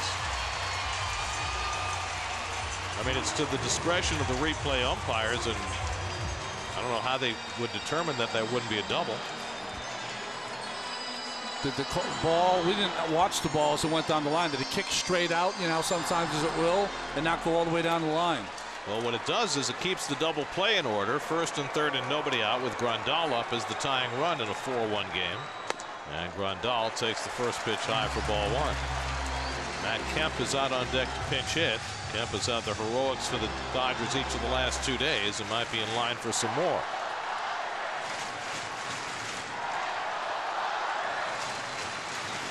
One to no to Grandal, and he flies one out to left center, tagging at third Verdugo. Jackson makes the catch. Bellinger tags at first, but he's going to stay put as the throw goes to second. It's a sacrifice fly for Grandal to make it 4-2, but more importantly, it's the first out of the inning. Let's go back to Bellinger's hit and try and figure out why they put him at first base. Let's see where it goes after it goes past Blakeney. So Nimmo hustling over. See how it carries back to right. Nimmo? It's a good call. That is a good call. Okay. So now it's a 4-2 game. And Matt Kemp has been announced as the pinch hitter. He's got great numbers against Gesellman. He's got great numbers the last 2 days in terms of getting huge hits late in games. He had not been playing very much recently. Kemp got off to a great start this year, but has struggled his way through August and has not been facing many right-hand pitchers lately. But now resurgent in the early part of September, and you can hear the reaction to his announcement into the game. You know what's funny to me, Gary, is that some numbers are used and some numbers are not used. And you have numbers like this against Gesellman, but you still want to roll the dice. So Kemp, who has had a career resurgence this year, back in the place where his career began. 19 home runs, 74 RBIs, hitting .284. Batting for the pitcher, tying run at bat in a 4-2 game. And Kemp goes after a first pitch slider, 0-1. Good one by Gesellman there. Each of the last 2 days, he beat Archie Bradley. And Torey Lovullo was questioned heavily for bringing Bradley in a second straight day to face Kemp after Kemp had beat him up the day before. Ground ball hit slowly, could be two. Rosario to second, McNeil on to first, double play, and the ball game is over. Gesellman hangs on. He gets Kemp on the 6-4-3 double play, and the Mets take the opener in LA. They knock the Dodgers out of first place. Nimmo with the pinch hit 3-run homer to win it. DeGrom with 6 more terrific innings and an RBI. And the Mets now 4-3 on this road trip as they win their 3rd in a row, 4-2 tonight in LA. You know, the Mets showed a lot of grit tonight. The Dodgers had a lot more chances than they did. But with runners on base, they weren't able to come through. They haven't all season long when they haven't hit home runs. And the Mets pitching did just enough after DeGrom to get them the win. What a hit by Nimmo. Lugo and Smith and Gesellman each had major traffic to deal with in the last 3 innings after DeGrom went 6 and allowed just 2 hits. But the Mets bullpen